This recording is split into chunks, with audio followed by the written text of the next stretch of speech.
sharing pada pagi hari ini itu buku Jual Leadership Pipeline. Saya baca dulu edisi yang kiri ini, edisi 2. Kemudian muncul edisi 3 yang sebelah kanan dengan tambahan satu penulis baru. Eh, tapi eh, apa namanya? Isinya ada perbedaan, jadi saya beli lagi gitu ya. Saya suka gitu kalau ada buku yang bagus banget, ada edisi baru dan saya suka beli lagi. Tapi kebetulan ini nih saya ada bukunya nih. Kelihatan nggak sih? Kelihatan ya. Ntar saya tutup dulu deh. Si ini ya, ini bukunya. Agak susah nyarinya. Ini kebetulan saya nemu di Kinokuniya Jakarta waktu itu. Nah, sekarang kayaknya sih lagi nggak ada gitu. Jadi kalau teman-teman mau nyari mungkin coba di Kindle atau di Google Playbook atau pesan online dari luar ya. Edisi pertama sebelum yang abu-abu itu pernah terbit beberapa tahun lalu terjemahannya. Saya kadang-kadang kalau iseng nyari di Tokopedia itu suka masih ada yang jual tuh terjemahannya. Edisi 2 mungkin masih ada yang jual bekasnya di Tokopedia ya. Saya akan dicari. Nah, kemudian penulisnya adalah sebenarnya beberapa orang ya. Yang nomor satu tuh dulu namanya Ram Charan nih, salah satu konsultan yang sangat terkenal di dunia bisnis, orang India. Dia bisa dibilang sebagai apa ya, semacam bisnis prophet, nah, kalau kata orang-orang bule itu ya.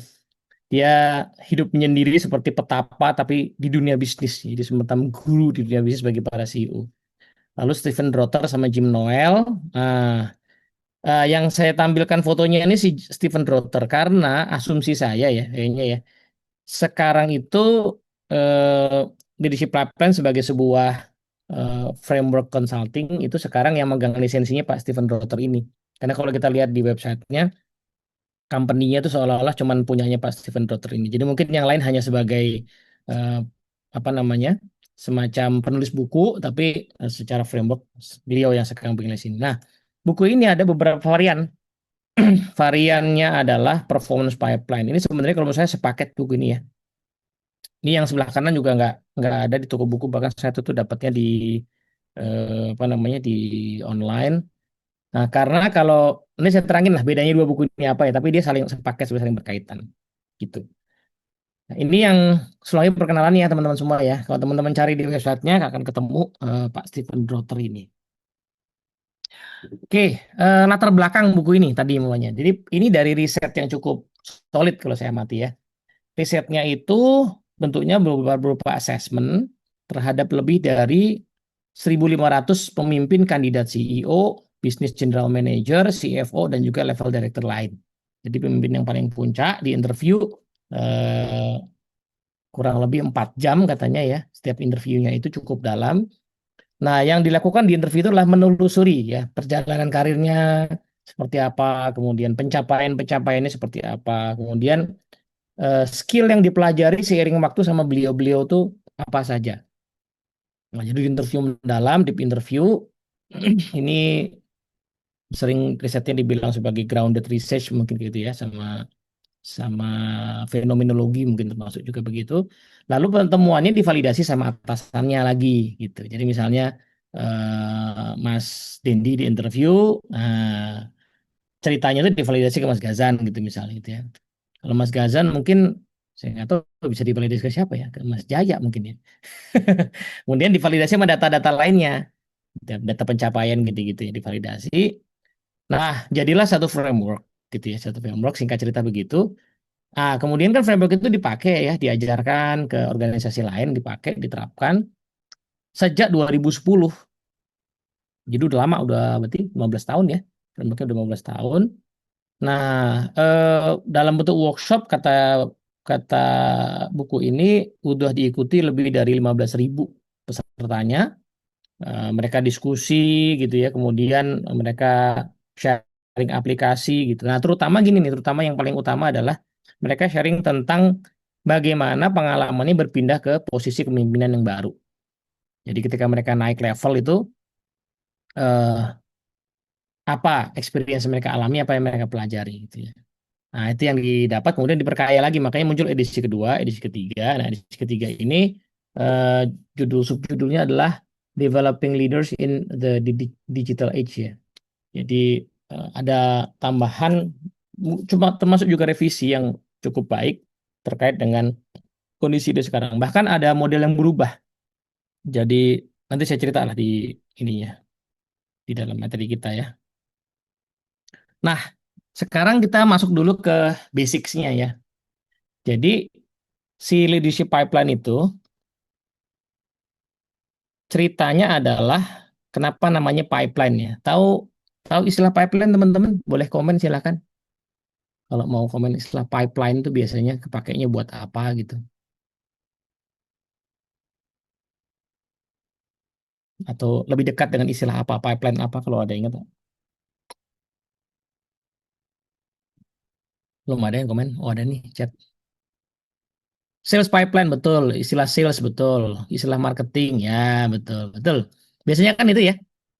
Nah, kalau boleh sharing sedikit mungkin yang berkenan ya. Eh, Sales pipeline itu maksudnya gimana biasanya tuh? Kalau yang saya tahu sih ya Oke, itu Mas Hidayat. untuk istilah marketing Pak. Jadi Ya, gimana tuh? yang mengerucutkan customer, Mm-mm. memilah-milah memilah-milah customer kita yang mana yang cocok dengan apa, apa di dunia marketing itu. Oke, di marketing ya.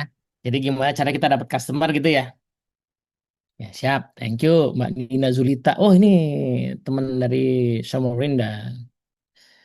Oke, ada lain? Kalau sales Kalau pipeline, ini ah, apa, Mas Pak Hasan. Teddy, kalau yang saya tahu tuh sales pipeline tuh mirip ini, Pak, mirip apa? Mirip journey dari suspek ke prospek sampai nanti jadi closing. Itu Mm-mm.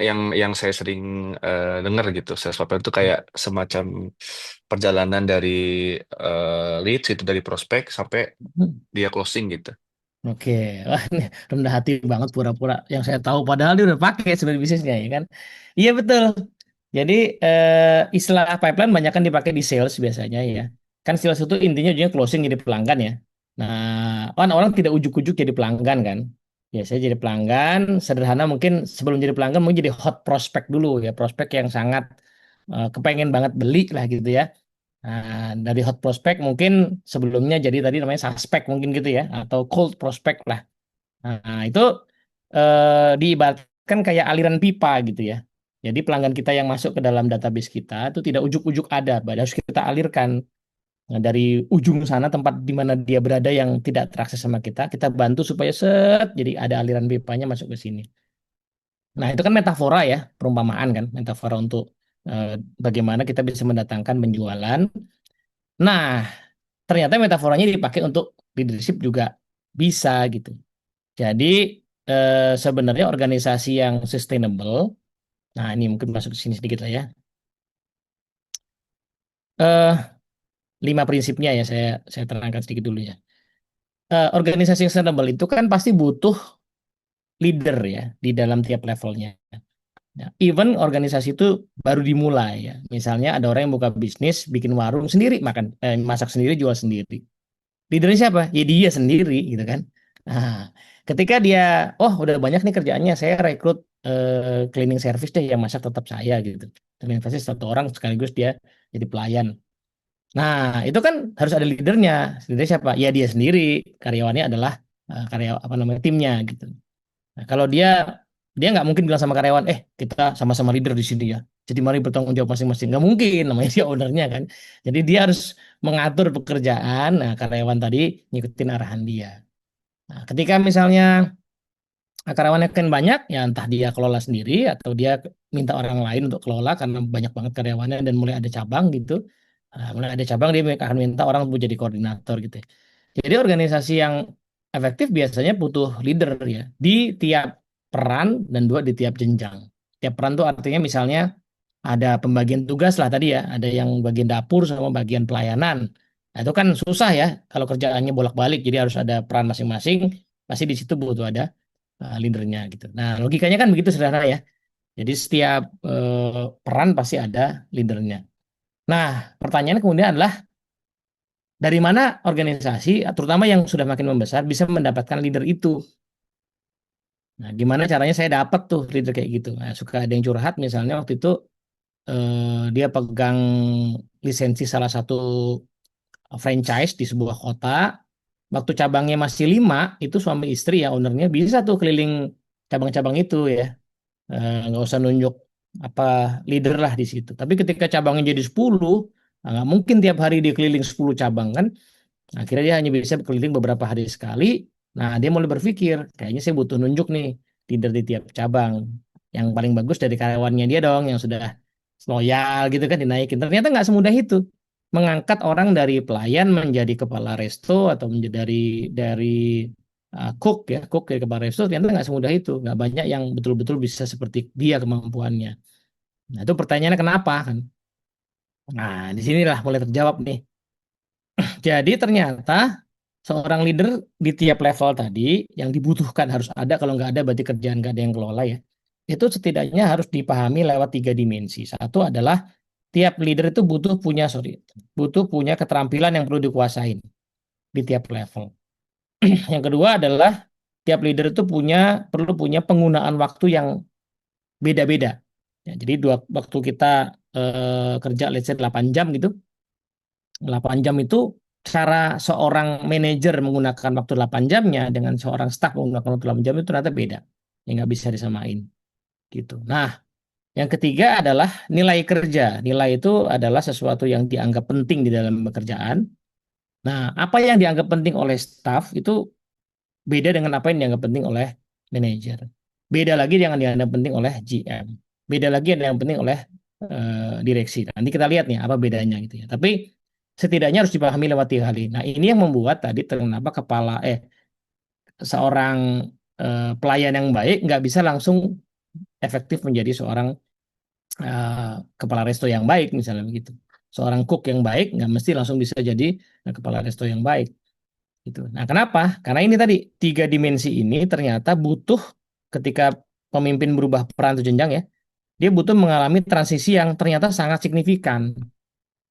Seorang guru yang baik begitu jadi wakasek itu signifikan perubahannya. Seorang wakasek yang baik ketika jadi kepsek itu signifikan perubahannya. Seorang kepsek ketika jadi direktur sekolah yang membawai beberapa unit itu juga signifikan perubahannya. Ternyata seperti itu ya, tidak semudah itu gitu maksudnya. Nah, karena itu kalau bisnisnya pengen berkesinambungan, nah ternyata si leader-leader tadi harus dicari dan proses nyarinya mirip kayak sales. Jadi nggak ujuk-ujuk tapi harus dialirkan nih, dialirkan dari satu sumber ke titik-titik posisi tersebut. Nah, memastikan si aliran ini terisi penuh dan mengalir itu sesuatu yang fundamental, sama kayak sales. Kita deg-degan nih, misalnya kita udah punya hitungan ya, Mas Gazan ya. Misalnya satu closing sama dengan 6 kali atau 10 kali prospek misalnya atau suspek. Nah, ternyata pas kita hitung itu, waduh, target revenue kita dibandingin sama suspek yang saat ini kita punya, jumlahnya nggak nyampe 6 kali. Pasti kita harus deg-degan tuh. Nah, sama di pipeline juga begitu.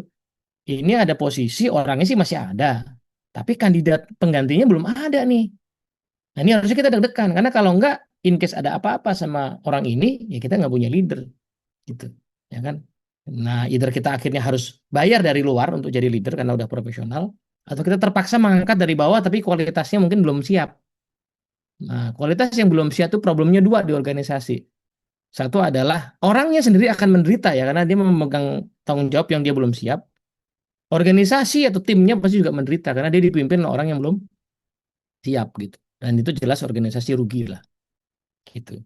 Nah, yang terakhir eh, ternyata adalah organisasi itu suksesnya organisasi itu selalu ditentukan oleh efektivitas kolektif seluruh pemimpin. Jadi nggak pernah ada individu tertentu saja yang jenius menggerakkan organisasi. Kita mungkin suka kagum ya sama cerita gitu ya. Cerita Mark Zuckerberg, cerita Elon Musk gitu ya. Tapi kadang-kadang kalau kita baca kisah mereka tuh di balik mereka tuh ada orang banyak sekali leader yang sangat baik yang mungkin tidak terekspos. Nah, lalu kita mengira bahwa wah, orang inilah yang hebat gitu ya di belakangnya padahal ada banyak orang lain. Nah, organisasi yang sustainable ternyata selalu kayak gitu. Jadi memikirkan apa namanya kesuksesan kolektif gitu ya. Nah, kalau mau perbandingan mungkin memang kisah-kisah yang individual gitu banyak kan dari Amerika ya kan. Itu kisah Elon Musk, Bill Gates gitu ya. Kita lihat Microsoft kan gitu ya. Sosok individu yang ditonjolkan. Tapi coba deh, di sini ada yang kenal nggak sih CEO-nya Toyota gitu? Tahu nggak namanya siapa? CEO-nya Toyota. Nggak tahu ya? Nggak terkenal kan? Iya. Padahal Toyota tuh perusahaan manufaktur mobil paling besar di dunia. Paling sustainable itu saat ini. Gitu. Tapi nggak kenal. Coba tahu yang kita kenal lah. Yang pakai Samsung berapa orang? Coba CEO-nya Samsung. Nah, siapa namanya CEO-nya Samsung? Ada yang kenal. Nah, CEO-nya Huawei gitu. Yang sekarang lagi masuk sini banyak yang kenal. Jadi Timur tuh agak beda ya. Timur itu cenderung memang nggak menonjolkan individu ya. Karena kenyataannya memang tidak individu. Di Amerika juga begitu kenyataannya. Cuma memang suka ada apa ya? Penonjolan individu memang nuansanya di sana kayak gitu. Jack Welch misalnya begitu zaman dulu. Nah, kira-kira begitu ya, teman-teman. Oke, sampai sini dulu ada yang mau dikomentarin nggak? Ini saya mau lihat, saya sambil lihat chat ya. Mana tadi? Marketing pipeline, oke. Pipeline kayak alur yang sistematis ya, betul, betul. Pipeline sebenarnya jalur pipa. Artikulasi bisa jadi proses hingga suksesor. Oke, mantap, Mas Edwin. Pipeline, bukunya Toyota Way. Oke ya, baik. Oke, ada yang mau komentar dulu atau tanya-tanya? Ya belum belum masuk ke dagingnya sini ya. Oke, kalau belum ya udah kita masuk dulu ya ke dagingnya ya. Dagingnya ada di sini teman-teman, gambar ini nih. Ya bentar nih saya lihat dicek ada yang komen. Kekurangan itu bisa jadi bottleneck bertumbuhnya. Ya betul, betul. Jadi sederhana tadi teman saya ya, dia punya cabang 10 misalnya. Suami istri. Udah susah tuh ngelola 10 kan. Udah pusing dia keliling-keliling tiap hari itu pun masih berat. Terus dia mau nambah 5 cabang lagi, anggaplah ada investor gitu ya, mau nambah 5 cabang lagi. Itu udah ke kepala tuh dia. Ya bisa sih duitnya ada. Ini udah untung bank mau nyari kasih kredit juga mungkin gampang atau orang lain mau diajak patungan gampang. Tapi siapa orangnya, rekrutnya, siapa yang rekrut siapa nih? Saya rekrut di sono yang ngurusin siapa. Nah, itu sakit kepala. Jadi ternyata nggak punya duit tuh sama pusingnya dengan punya banyak duit juga ya. Yang punya banyak duit mau mengembangkan duit itu juga pusing ya kan. Kalau nggak dikembangkan juga rugi ya kan gitu ya. Jadi kira-kira seperti itu. Kepusingannya beda aja gitu. Nah, waktu itu saya pernah ketemu satu owner sebuah pabrik, ibu-ibu ownernya, sukses pabriknya. Nah, yang kepusingan dia adalah dia ingin nyari suksesor. Padahal dia punya anak tuh 4 atau 5 gitu. Nggak ada yang mau. Nggak ada yang mau jadi suksesornya. Kenapa ditanya anak-anaknya tuh? Anaknya bilang begini, kami tuh nggak ada yang tertarik jadi penerus pabrik ini karena justru gara-gara pabrik ini ibu kami nggak pernah di rumah. Tuh kan. Capek-capek bikin perusahaan buat anaknya nggak ada yang mau nerusin coba. Nah, itu kan. Nah, kira-kira gitu. Jadi hati-hati nih Mas Gazan, nanti kalau perusahaan gede buat anak ternyata anaknya nggak mau kan. Nggak apa-apa kasih ke saya juga boleh sih. Saya sih mungkin mau lah. Oke, saya udah relate kekurangan ini. Oke, sip. Oke, kalau belum ada komen lainnya, kita masuk sini ya. Ini modelnya kayak gini. Nah, ini saya mau cerita ini. Jadi di edisi yang kedua, modelnya tuh 6 level, 6 passage gitu ya. Sekarang berubah jadi 5. Saya lagi coba dalamin penyebabnya apa belum ketahuan pasti. Tapi mungkin ada dugaan saya ya. Sederhananya begini. Jadi tadi yang dibilang setiap level itu butuh leader. Posisi di organisasi kan namanya lain-lain. Tapi kalau boleh dirangkum, ada banyak posisi itu dimulai dari bawah kan. Namanya staff, officer gitu ya. Itu secara umum adalah orang yang memimpin dirinya sendiri kan. Yang penting dia kerja beres sendiri gitu. Nah, berarti kalau dirangkum ada namanya passage pertama itu adalah level pertama adalah individual contributor atau orang yang leading self. Ya, gimana dia memimpin dirinya sendiri. Nah, ketika dia jadi supervisor, jadi asisten manager, atau jadi manager, apapun namanya, dan mungkin ada subgrade lagi mungkin gitu ya. Tapi ketika dia akhirnya sekarang memimpin orang lain, maka nama dia kalau di sini namanya leading others. Nah, di sini digambarkan nih, ternyata dari leading self ke leading other tuh ada belokan yang cukup signifikan, tajam nih belokannya. Ini dia sebut sebagai passage one gitu. Jadi belokan pertama. ini signifikan banget nih. Dari tadi kerja sendiri, ya paling kerja sama-sama orang, tapi kan urusan masing-masing kan. Sekarang saya harus mimpin orang lain, kerjaan orang lain itulah kerjaan saya secara kolektif. Nah ini beda banget nih. Kalau di keluarga mungkin mirip ya. Tadinya saya urus diri sendiri, pas menikah plus langsung punya anak nggak lama. Tiba-tiba saya harus ngurus diri saya sendiri plus pasangan saya plus anak-anak saya. Mungkin juga ada ipar saya yang tinggal di rumah, ada ponakan saya yang jadi ikut di rumah. Nah, itu lain ceritanya kan. Nah, itu belokannya signifikan banget. Nah, lalu orang jadi leading others lah ya, entah jadi manajer namanya, jadi head of apa gitu ya. Lalu kemudian organisasinya berkembang atau dia masuk di organisasi yang sangat besar sehingga ada kebutuhan buat leader-leader ini dipimpin lagi. Mungkin kalau contohnya misalnya di finance gitu ya, ada head of finance, tapi juga ada head of accounting, tapi ada head of tax gitu ya, ada head of budget reporting. Nah, ada kebutuhan buat yang beririsan ini leader-leadernya dipimpin lagi supaya jadi satu kesatuan misalnya gitu ya. Nah, maka pemimpinnya itu berarti kan harus memimpin para pemimpin juga tuh, ya kan? Leading leaders. Nah, ini mesti orang yang diangkat itu mesti belok lagi. Karena sekarang dia harus memimpin para pemimpin gitu. Yang para pemimpin itu punya anggota tim lagi. Nah, ini kan beda banget nih. Nah, ini disebut sebagai passage 2. Ya, belokannya beda lagi, ini juga signifikan belokannya. Nah, dari leading leaders, kadang-kadang kalau organisasinya cukup besar, nanti ada posisi-posisi yang dikumpulkan. Misalnya kalau ada perusahaan, kalau ini contoh leading leaders itu misalnya tadi ya, eh, head of finance yang di bawahnya ada head of finance, accounting, bla bla bla gitu ya. Eh, itu leading leaders kan. Nah, kadang-kadang finance digabungkan dengan misalnya operations gitu ya. Lalu menjadi satu direktorat gitu.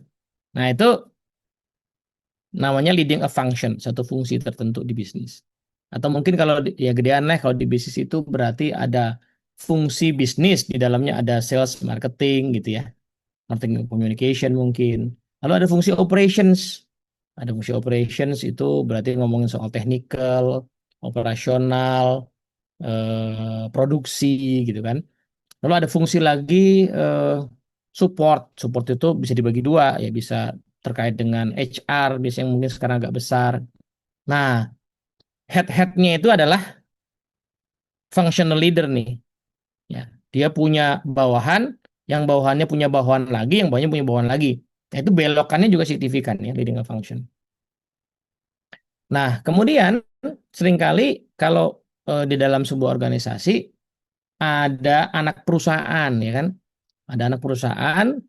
Nah, yang leadernya bertanggung jawab ke seluruh proses tadi, intinya bisnis itu bisa jalan. Nah, itu namanya leading a business.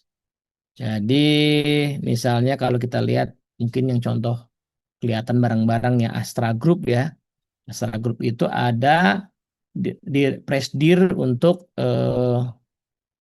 apa sekarang namanya ya, asuransi Astra Life ya, Astra Astra Life atau Presidir untuk Astra Credit Company atau Presidirnya UT gitu ya, United Tractors, Presidirnya Toyota Astra Motor misalnya. Itu leading a business tuh. Nah, bayangin tadinya dia hanya memimpin fungsi tertentu, sekarang dia memimpin bisnis. Ini belokannya signifikan lagi.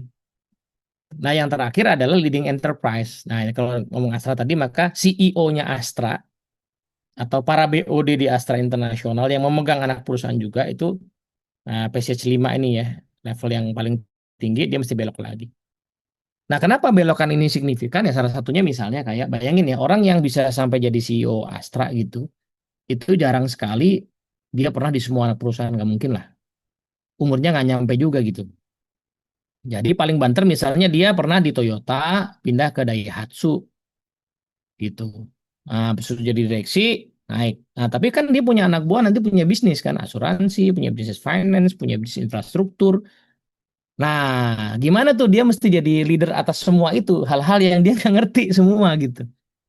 Nah, ini yang bikin sakit kepala kan, kalau dia nggak di-develop dengan baik gitu. Nah, Astra menurut saya salah satu perusahaan yang semua level ini di-develop dengan baik ya. Jadi leader di atas itu hampir nggak pernah dari luar. Pernah lihat gitu CEO Astra dari luar?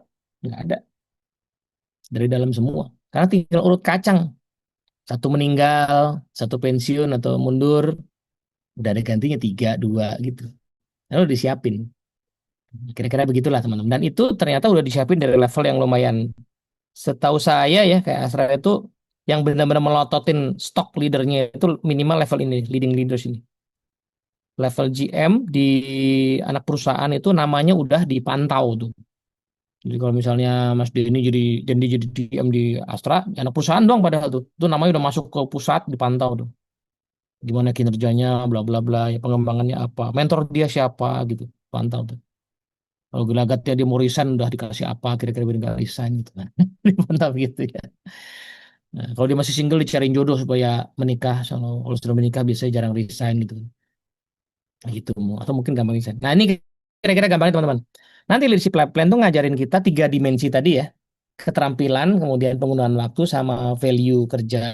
Itu tiap ini beda-beda gitu. Tiap ini beda-beda. Nah, apa yang terjadi kalau seandainya ada leader yang tidak terdevelop dengan baik? Misalnya, dia tuh tadinya sebagai staff, naik ke manajer. Nah, di manajer ini dia nggak didevelop dengan baik.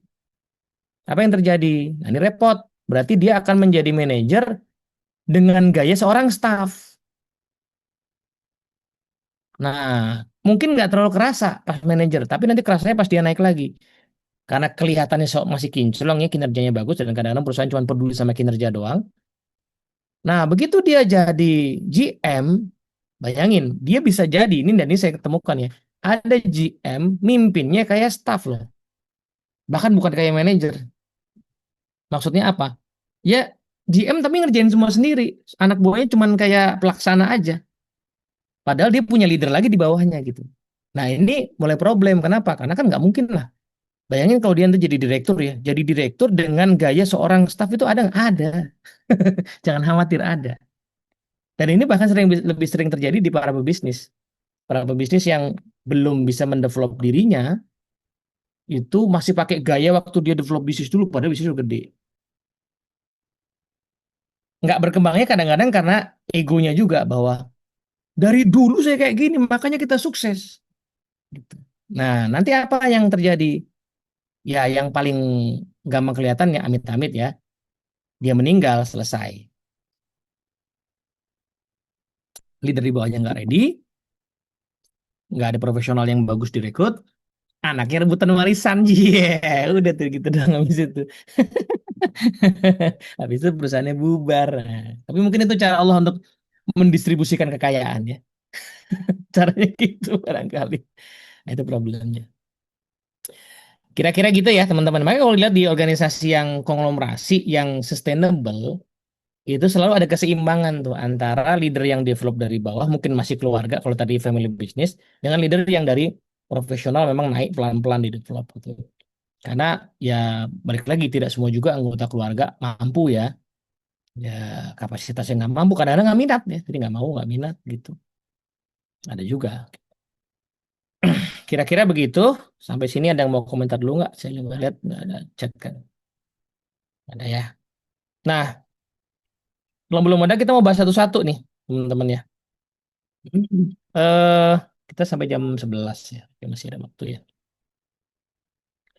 Jadi kita bahas yang pertama dulu leading others ya.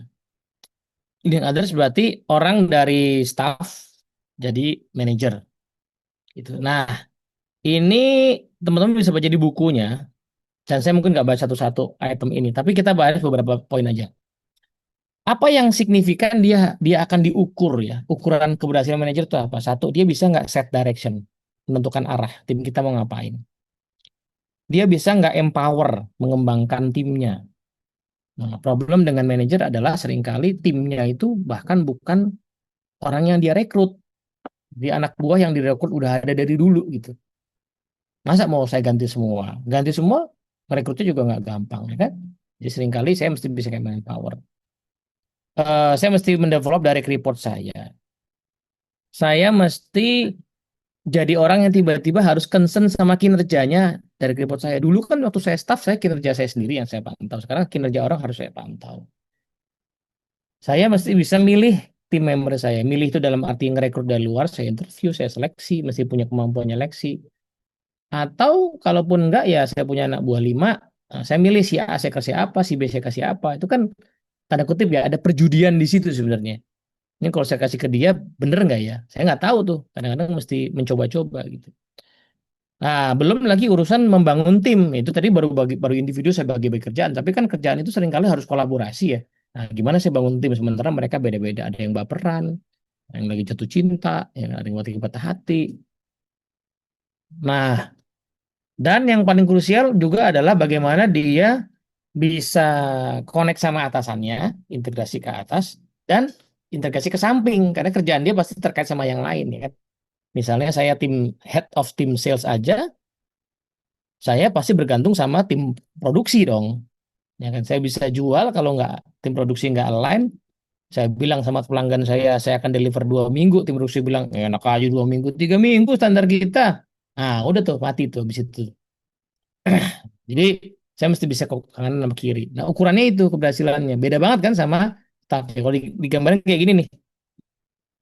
Jadi waktu staff saya hanya cukup mencapai hasil lewat personal proficiency, itu artinya jago di dalam bidang saya sendiri udah pasti udah selamat saya.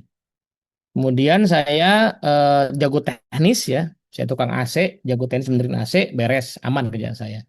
Saya ikut sama value company, company suruh disiplin, company suruh itu saya ikutin aja beres urusan saya.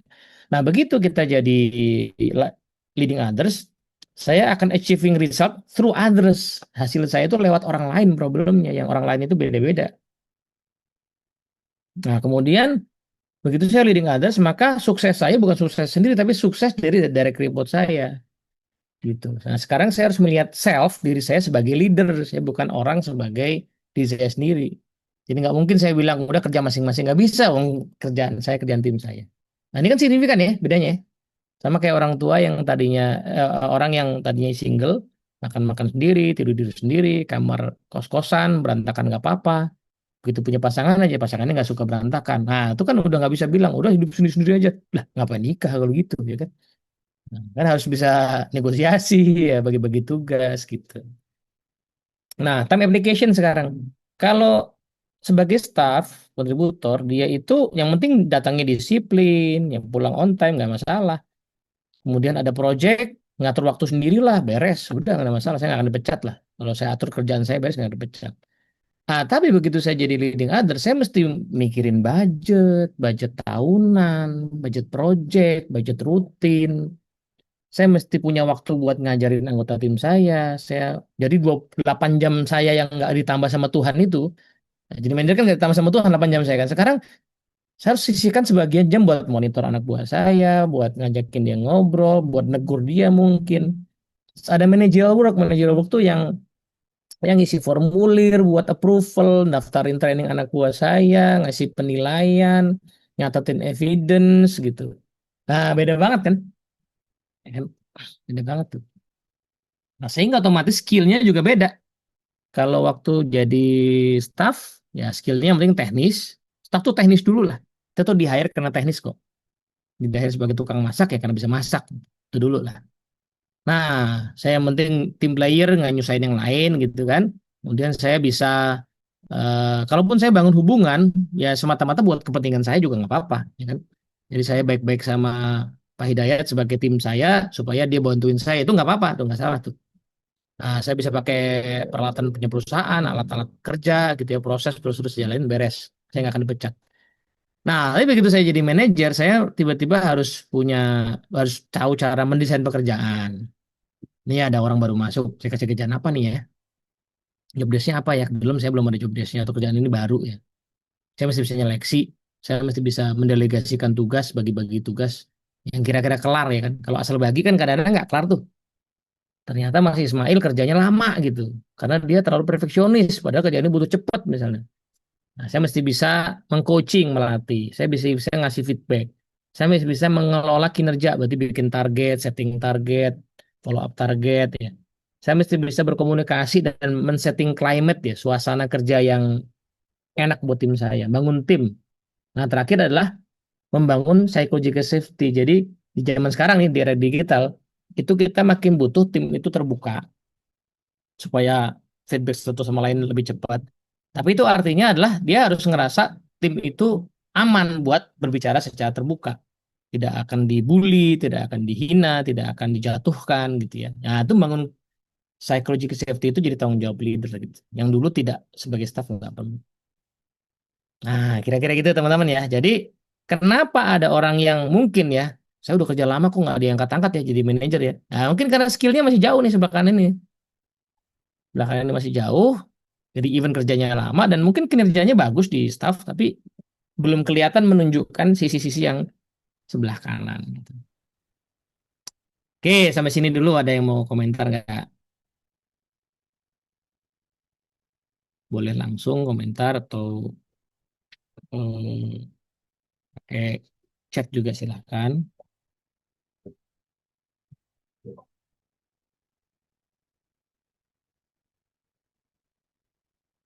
Belum ada? Belum ada, kita lihat ya. Oh, nah biasanya masih level yang leading others ya. Yang paling sering jadi isu ketika transisi dari orang jadi staff jadi manager adalah satu, seringkali masih suka ngerasa kepuasan itu kepuasan pribadi gitu ya. Padahal harusnya kepuasan itu adalah kepuasan kontribusi tim. Nah, masih sering micromanage daripada delegasi gitu. Bahkan suka berbangga dengan kalimat itu. Kalau nggak ada gua, tim gua nggak kerja. Le, itu tidak keren sebagai manajer guys. Ya kan? Soalnya heroik banget gitu kalimatnya. Padahal justru nggak keren gitu. Sama kayak orang tua yang bilang, anak saya itu ya tergantung sekali sama saya. SMA masih saya anterin kok. Itu mah nggak keren itu. SMA masih saya suapin loh. Itu mah nggak keren. Lo nggak saya tungguin nggak belajar loh. Itu mah tidak keren banget. Nah, yang lucu bahkan kadang-kadang suka berkompetisi sama anak buahnya gitu. Jadi misalnya ada kesempatan presentasi gitu ya. Nah, mesti malah harus kelihatan kita tuh yang lebih tahu. Ini yang problem-problem yang muncul ya. Menghindari percakapan yang tough, yang susah. Itu misalnya percakapan untuk menegur, memarahi anak buah yang memang salah gitu ya. Bahkan mungkin mem-PHK, meng-SP. Itu kan tough conversation, percakapan yang sulit. Itu suka dihindari. Kadang-kadang karena nggak enakan. Nah, ini suka muncul isu transisi ya.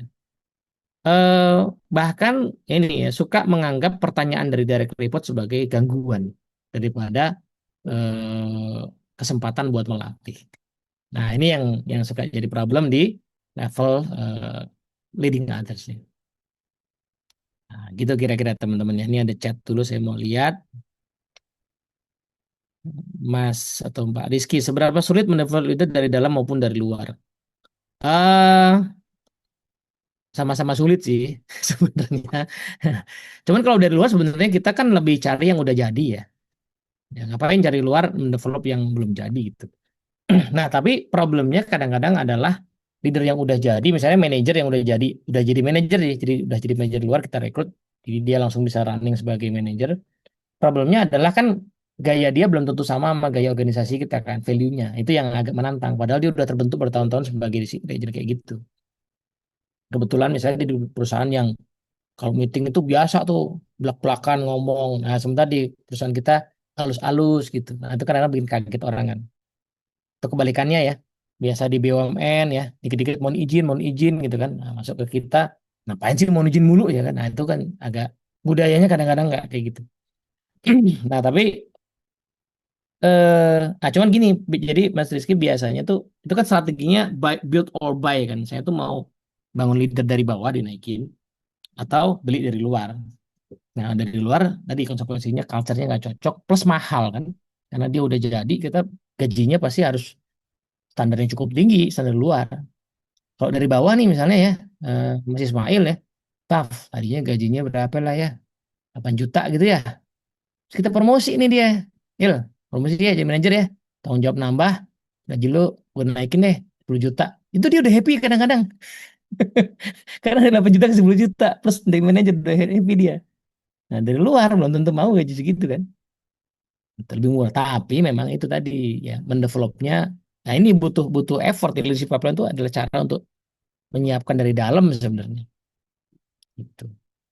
Jadi butuh waktu dan waktu itu tidak singkat. Biasanya kalau anggaplah dia udah staff yang bagus, mungkin butuh 2-3 tahun ya kalau mau ready. Mbak Anita, cara perusahaan membuat leading chef supaya bisa memastikan dulu apakah iya biasanya dikasih tugas-tugas Mbak Anita, tugas plus programnya. Jadi supaya dia geser nih dari kiri ke kanan, dikasih kerjaan-kerjaan tugas-tugas di mana dia itu bisa bisa berlatih ya.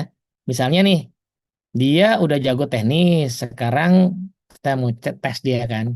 Selama ini kan dia jago tenis tapi kita kasih kerjaan. Sekarang dia kita suruh bikin kerjaan sendiri. Nah, misalnya tadinya dia pegang sales area Jakarta Timur. Sekarang kita mau tugasin dia ke Jakarta Barat, tapi kita suruh dia bikin planning. Coba lu riset market Jakarta Barat, kamu bikin planning sendiri ya. Bisa nggak tuh dia? Gitu. Kalau nggak bisa kita ajarin kan, kita kasih training, kita ajarin. Oh ternyata bisa. Berarti dia calon-calon nih bisa jadi leader kita. Atau kita titipin dia, ada anak baru nih. Kamu kan udah jago ya. Jadi anak baru ini selama probation tolong kamu pegang. Ini targetnya, si dia bisa A, B, C, D, tolong diajarin. Ya ternyata dia bisa. Calon-calon leader lagi nih. Gitu. Tapi ternyata, oh dia nggak betah, dia stres nanganin anak buah gitu. Puyeng dia. Mungkin nggak minat jadi leader kan. Gitu. Jadi disiapin gitu. Disiapin pakai program pengembangan dan juga program penugasan. Biasanya setelah naik Mbak Syarifudin ya, biasanya di organisasi setelah naik level masih sering ditempatkan di lokasi yang sama sehingga ketemu dengan teman lama sehingga nggak bisa shifting. Ya, ya, ya, ya, makanya mesti ada exposure, exposure subjek apa project misalnya dibikinin project yang lintas bagian gitu. Jadi dia nggak punya ngalamin kerjasama dengan berbagai bagian gitu. Iya itu assignmentnya kayak gitu. Nah, Hidayat, bagaimana leading others dengan posisi karyawan jauh dari leadersnya, misalnya di luar kota, stafnya di kabupaten. eh Ya suka nggak suka si leadernya terhadap calon-calon kandidat itu, ya mesti kadang-kadang visit ke sana dan agak lama liatin untuk melihat orang ini kerja bisa nggak dia jadi potensial leader gitu Pak. Jadi ketika saya misalnya kepala area ya, sebagai saya kepala area Kalimantan gitu. Ah, Pas kunjungan ke area-area tertentu jangan cuma lihat hasil bisnis doang gitu. Saya observasi nih orang-orang leadernya ini, leader-leader ini berfungsi sebagai leader nggak gitu. Saya interview anak buahnya gitu. Saya tanya sama stakeholdersnya dia. Saya kasih pertanyaan-pertanyaan yang bisa ngecek gaya berpikirnya gitu ya. Contoh lah inilah ya. Bedanya technical apa staff sama leading others kan di sini cuma ngomongin kerja harian, kerja bulanan ya. Di sini ngomongin kerja tahunan kan, bisa bikin budget. Nah, bisa nggak dia bikin budget setahun gitu? Kalau nggak bisa, oh berarti belum nyampe nih. Nah, kita ajarin dulu gitu. Nanti kalau di atas lagi kan view-nya harus 2-3 tahun. Nah, kita kasih pertanyaan, bisa nggak dia berpikir yang agak panjang 2-3 tahun ke depan? Oh, belum dapet nih, berarti belum bisa. Kita mesti ajarin dulu. Apa ukuran leader yang udah cocok untuk kita develop? Yang ini, yang udah mulai menunjukkan gejala-gejala di sebelah kanannya, gitu kan? Jadi misalnya, eh, kalau tadi kan kita sengaja nyuruh dia ngajarin anak baru, gitu kan? Tapi kadang-kadang ada orang yang nggak disuruh, ada anak baru, dia inisiatif tuh, ditemenin, diajarin, wah ini ada gejalanya nih. Oke nih, gitu. Nah, kita bisa kasih tugas sekalian ke dia buat ngetes gitu. Bisa nggak? Ya meskipun mungkin anak barunya ternyata cakep gitu sekalian menjadi jodoh ya boleh juga kan nggak apa-apa. Nggak ada salahnya juga sih. Tapi ternyata dia bisa ngajarin gitu. Oh berarti ada bakatnya. Oh di rapat di meeting dia ngasih ide yang usulannya kok agak panjang nih, view-nya udah panjang dan valid ya. Usulan dia tuh valid gitu. Mikirinnya bukan cuma sebulan 2 bulan tapi setahun 2 tahun gitu. Pas kita lihat argumentasinya kok bener gitu. Nah, ini ada bakat-bakat juga gitu. Jadi dulu di kantor saya itu di Astra sempat ada beberapa orang yang kayak gitu. Jadi tapi jumlahnya emang nggak banyak sih. Pernah saya ketemu direktur di Astra 2 orang yang paling muda itu jadi direksi umur 35 tahun dengan standar setinggi itu loh. Tapi orangnya emang wow itu emang pinter banget sih, pinter banget. Pinternya bukan cuma otaknya ya, tapi kemampuan dia deal sama orang Yang susah kalau si level itu kan adalah saya nanti akan berurusan dengan orang yang lebih tua dari saya kan. Kan nggak gampang ya. Saya umur 25 gitu. Berurusan sama umur 45 kan nggak gampang tuh. Nah, tapi ternyata dia bisa gitu. Bisa tuh dia nemu caranya. Tapi nggak banyak tuh kayak gitu tuh. Di Astra tuh yang rata-rata ya direksi pasti di atas 40 lah. Akhirnya begitu gitu. Tapi yang 35 itu memang extraordinary. Nah, Mbak atau Mas Gigi, saat kita mengalami finding more satisfaction sama solution, bagaimana cara kita memberikan hal ini? Apakah karena kita belum bisa ngelit atau memang kita belum kompeten? Kalau kita isunya masih belum kompeten, itu berarti kita memang masih staff, Mas Gigi, Mas sama Mbak Gigi ya. Itu. Jadi saya ini trainer ya. Saya masih, waduh, aku seneng ngajar. Ya berarti saya memang masih trainer aja, bukan head of trainer gitu. Karena kalau saya udah head of trainer, satu, kemampuan ngajar saya pasti udah bagus. Jadi saya nggak akan terlalu puas segitunya dengan, aku tadi dapat 100% evaluasi di kelas. Nggak segitunya lagi, udah lewat masa itu gitu. Nah, masa saya adalah, tadi ada trainer yang lagi saya dampingin, saya kasih dia 2 sesi, berhasil nggak? Nah, kepuasan saya di situ. Bukan saya nih yang bagus itu. Nah, kalau saya masih ngerasain kayak gitu, berarti emang saya levelnya masih di individual contributor. Nggak salah loh ya. Banyak posisi yang kayak gitu dan memang selamanya akan begitu. Contoh dokter. Dokter spesialis apapun, kerjanya memang sendirian. Ahli gitu. Subspesialis ahli. Nah, tapi kalau dia mau jadi kepala departemen bedah, nah lain ceritanya. Gitu. Tapi memang kerjaan dokter, peneliti seringkali itu memang sendirian. Dan nggak apa-apa juga kalau nggak minat jadi leader ya. Mbak Tiara, leader masih sering managing misperception. Kalau yang kerja itu adalah yang kelihatan gerak pada hasilnya, planning, concepting, monitoring, making decision, dia nggak kerja. Jadi kadang masih ngerjain tugas. Nah, ini problemnya. Berarti si leader ini memang belum bisa jadi leader karena dia belum tahu gimana cara ngecek kerjaan anak buahnya. Tadi itu termasuk yang apa tadi yang pertanyaan Pak Hidayat ya, yang kalau remote gimana? Kalau leadernya udah kompeten, anak buahnya di Papua, dia tahu gimana cara ngecek orang itu kerja apa enggak gitu. Mana yang kerja dan pura-pura kerja dia tahu caranya. Kalau belum bisa ngecek itu, berarti belum belum ready untuk posisi itu, ya kan? Ya contoh lah ya tadi ya, yang CEO ya, enterprise leader gitu. Ya kan nggak mungkin dong Presiden Astra ngecekin kerjaan sesama direksi anak buah yang direksi aja. Nggak mungkin lah dia ngecekin kerjaan direksinya Pama Persada di Kalimantan, nggak mungkin. Maksud dia ke sana gitu kan nggak mungkin. Sesekali aja paling. Nah, tapi dia tahu, dia bisa menanyakan dan mengecek indikator yang tepat untuk posisi itu gitu. Nah, kalau belum, berarti memang belum ready jadi leader. Dilatih dulu gitu maksudnya ya. Jadi ya ini si leader ini kalau dia mau menilai anak buahku bisa planning nggak, nah, dia mesti tahu cara ngecek ini kerjaan planning yang benar apa enggak. Termasuk planning yang dibuat sendiri atau dibuatin ChatGPT ya.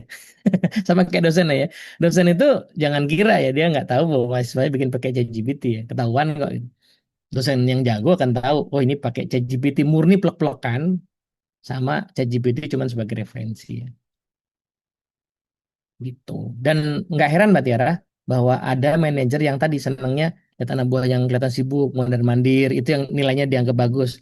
Itu memang ada. Ya, dan itu tadi bukti bahwa yang bersangkutan sebenarnya belum proper sebagai manajer. Nah, dia belum tahu indikator yang tepatnya. Gitu. By the way, kalau saya cerita begini ini bukan buat kemudian julitin bosnya ya. Oh, bos saya berarti belum. Jangan ya. Ini buat kita supaya nanti kalau saya mau improve, nah apa yang mesti saya latih kan gitu. Ntar dipakai ini yang julitin bosnya ntar kena saya lagi ya. Gara-gara ikut sesinya Teddy nih. Saya jadi dianggap nggak kompeten. Pak, kalau cara developingnya diberikan satu level di atas gimana istilah dikduk? Iya bisa. Betul. Emang gitu caranya. Jadi saya kan dikduk tuh dididik baru didudukkan itu ya. Istilahnya tuh. Iya, itu yang paling aman sih. Makanya kita coba ngetes-ngetes tadi kasih kerjaan yang di atas ini. Ya kan?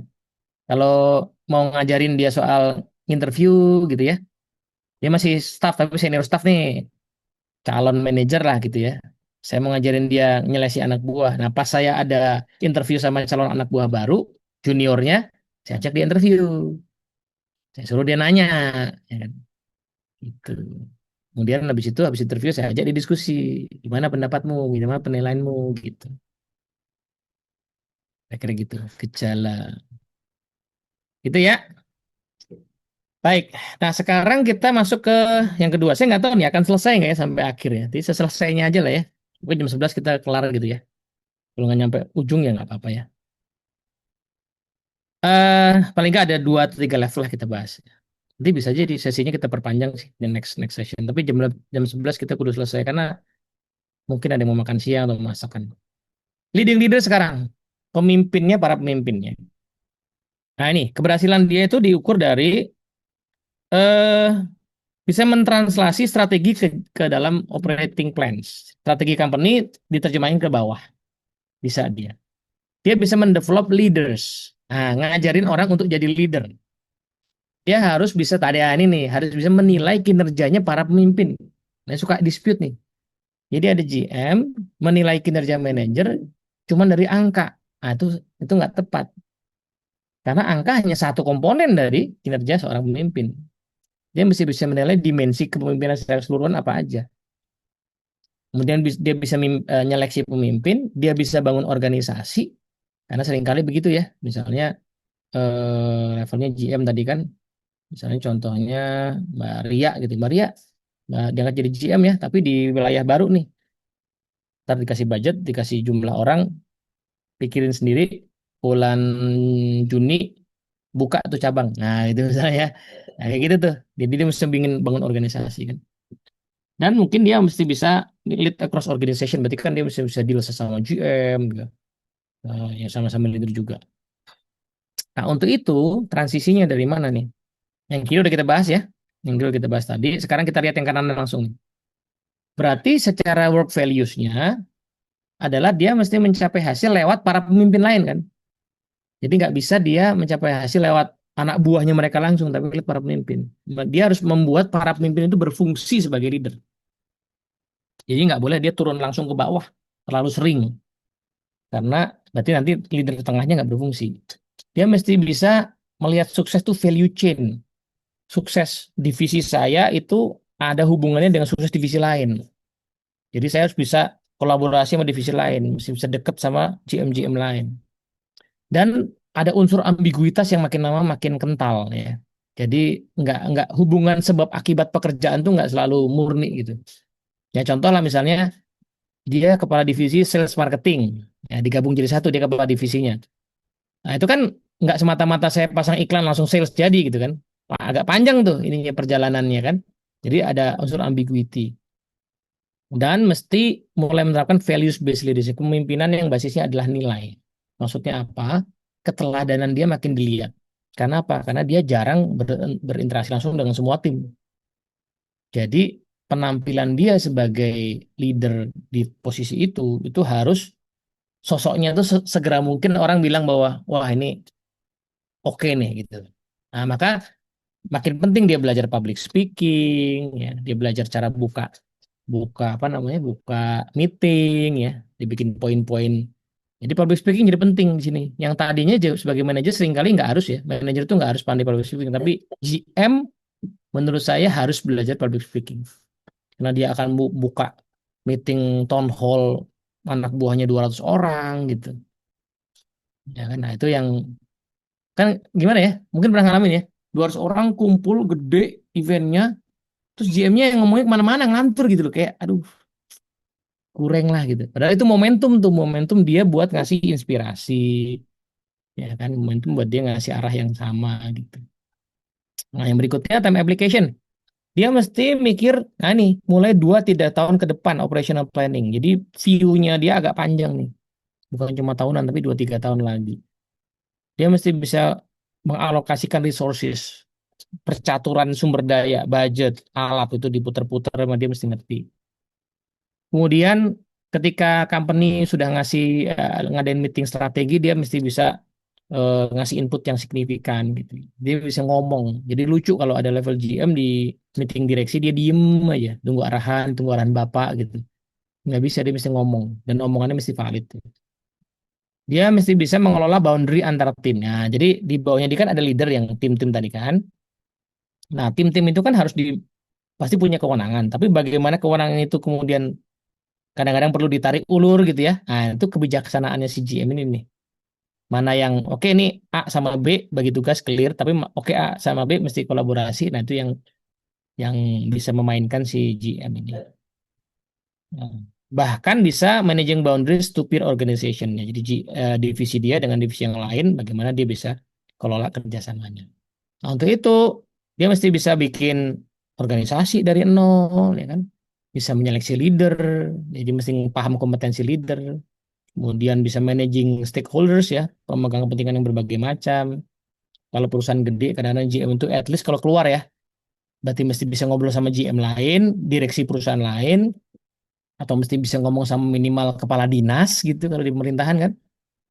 Jangan sampai dia ketemu kepala dinas dicuekin gitu karena nggak bisa ngobrol. Nah, ini kurang nih jadi GM nih.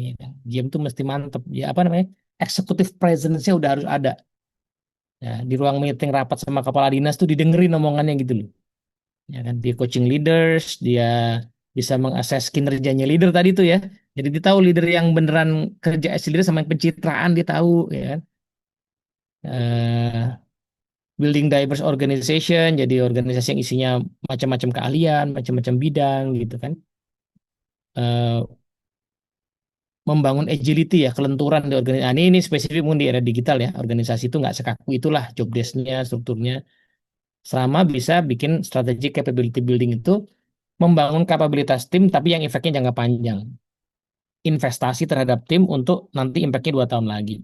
Saya mesti bangun apa? Apakah saya mesti investasi di sistem baru ya kan di IT? Apakah saya mesti eh, ngadain training khusus buat tim saya dan seterusnya itu capability building yang sifatnya strategis. Nah, apa yang jadi tipikal transisinya? Nah, suka mengabaikan tadi pengembangan kapasitas kepemimpinan di bawahnya. Jadi yang ingatnya angka mulu. Dia nggak pernah ngembangin dari si leadership. Nggak peduli sama leadership timnya, soft skill timnya. Dia nggak observasi misalnya, ini kayaknya kok gue lihat di kalendernya si leader di bawah saya ini nggak kelihatan tuh ada momentum dia ngadain team building sama timnya, coaching one on one sama timnya gitu. Kok kemarin aku lihat sekilas dia lagi ngomelin timnya kok kayak gitu ya bahasanya ya. Kok kurang memotivasi ya.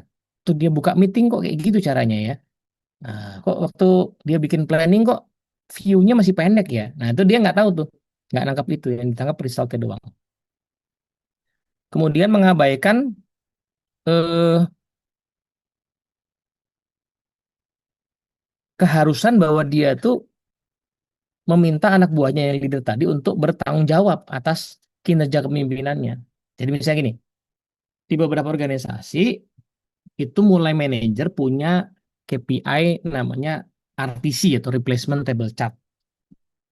Jadi seorang manajer misalnya Mas Ismail punya anak buah 5 gitu ya.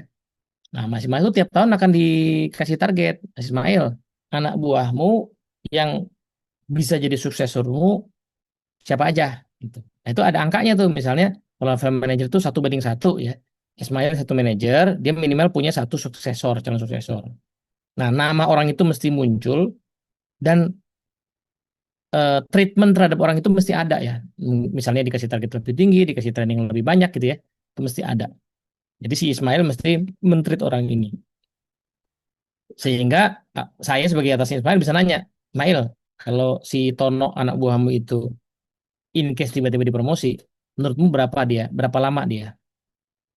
Ready in 1 year lah mas, gitu misalnya. Nanti tahun depan. Nah, dia bisa jawab tuh. Nah, tapi kalau saya tanya, Tono tuh kira-kira kalau lo promosi berapa lama? Wah, berapa lama ya? Nggak bisa jawab nih. Berarti kan nggak pernah dipantau ya leadership-nya tuh. Nah, saya jadi tahu, wah ini Ismail berarti nggak jalanin tugas dia sebagai leader nih. Gitu. Belum lagi kan kadang-kadang kalau perusahaan yang serius ya, si suksesor tadi itu di-assess beneran. Ada asesmennya. Jadi pakai psikolog, pakai asesor misalnya, pakai apa 360 derajat sehingga ketika nama dia masuk sebagai talent, nah biasanya ada kompensasi berupa tambahan gaji juga ya. Nah, kata nama jadi talent supaya dia nggak pindah-pindah gitu. Nah, berarti kan harus dipilih banget, gitu kan, karena ada budgetnya. Yang ketiga, failing to truly empower leaders, reporting to them. Jadi gagal untuk memberdayakan para pemimpin. Seringkali, oh ada masalah, dia turun langsung. Masa turun langsung, gitu kan. Oh gue nggak turun, nggak beres. Tuh, kayak keren banget gitu. Focusing mainly on leading downward but not much on leading sideways. Nah ini problem nih, kalau GM cuma ke bawah doang tapi nggak kanan samping kanan kiri, sesama GM-nya atau ke atas ya banyak keputusan dia nggak bisa jalan juga. Ya kan ide dia nggak jalan. Yang terakhir struggling antara kombinasi dengan nah ini dia sulit membedakan antara ya di zaman sekarang leader nggak bisa terlalu hierarkis juga ya. Namanya masih GM kadang-kadang juga turun langsung ke bawah. Tapi dia nggak bisa bedain tuh porsinya antara dia turun ke bawah langsung sama udah cukup di leadernya aja gitu. Nah, ini sulit membedakan itu. Either dia cuman ngomongin leader di bawahnya aja nggak pernah sama sekali ke bawah, atau terlalu sering ke bawah leadernya jadi nggak kerja. Nah ini transisi yang masih suka terjadi. Gitu guys. Top dulu sampai sini deh. Ada komentar nggak? Apakah leading untuk tadi? Oh Mbak Vestiana, konsep film ini dikduk atau dukdik? Bisa dua-duanya, dipakai untuk dua-duanya. Nuansanya memang dikduk ya, dididik dulu baru didudukkan. Nuansanya itu. Tapi kalau dipakai dibalik juga oke. Misalnya kenyataannya leadernya udah apa adanya di posisi itu ya.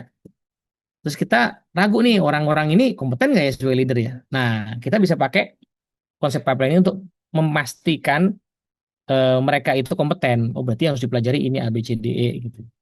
Oh berarti manajer saya mesti belajar teknik interview, mesti belajar coaching, mesti belajar desain organisasi gitu. Karena sekarang belum punya, padahal udah di posisi itu, ya kan? Berarti kan dukdik kan itu kan? Kalau kebetulan situasinya kayak gitu. Tapi kalau udah mau dipakai, no, apa ya? Spirit aslinya dikduk ya, dididik dulu untuk didudukkan nanti. Soalnya kalau dukdik itu problemnya, ya itu kadang-kadang orang udah kadung nyemplung di situ belum disiapin kan. Atau konsep 14 sebenarnya pada asesmen tiap tahapan tadi ya. Asesmen tapi bisa dua-duanya, bisa bolak-balik. Eh karena organisasi kan kalau mau paling aman memang eh dukdik ya, diangkat dulu baru dididik tuh. Kalau dikdik tuh problemnya gini, wah aku udah di training nih, ikut manager development program, berarti terakhir dipromosi nih. Ternyata nggak dipromosi kan, lapar dia, resign ya kan. Gitu. Padahal kan nggak gitu konsepnya kan. Ngerasa udah ikut training, udah di coaching, wah aku ntar lagi promosi nih. Gitu. Nah, ada praktek yang bagus kemarin di satu perusahaan saya nemu menarik juga. Jadi, ya kita kerja sama perusahaannya udah 5 tahun gitu, alhamdulillah ya. Sehingga level manajernya itu sudah mulai yang sifatnya duduk ya, duduk didik itu udah selesai, udah beres tuh 3 tahun pertama. Nah 2 tahun ini yang sering ikut kelas saya itu adalah para senior staff yang belum jadi manajer. Nah tapi kan programnya ada kayak pendampingannya gitu ya, 3 bulan gitu kan. Nah jadi manajemen bilang ini programnya trainingnya sekian hari, ada pendampingan, ada tugas-tugasnya. Kalau kalian menjalankan dengan baik dan sungguh-sungguh belajarnya, itu akan jadi salah satu poin untuk promosi kalian. Jadi kalau kalian nggak sungguh-sungguh, ya mohon maaf, ya kan, kalian akan tetap di situ. Jadi dia justru membuat program pendidikan itu sebagai salah satu seleksi, gitu. Nah itu bagus tuh menurut saya tuh. Jadi orang juga tidak langsung GR, wah gue udah ikut nih pasti dipromosi. Ya ntar dulu dijalani dengan baik nggak, ya kan? Belajar dengan baik, ya ada kemungkinan. Kalau enggak ya mohon maaf, gitu kan. Apakah leader harus orang ekstrovert di dunia IT kebanyakan introvert? Eh, enggak, bisa bisa introvert. Gini, intro ekstro itu kan bukan masalah soal dia bisa mimpin orang apa enggak ya.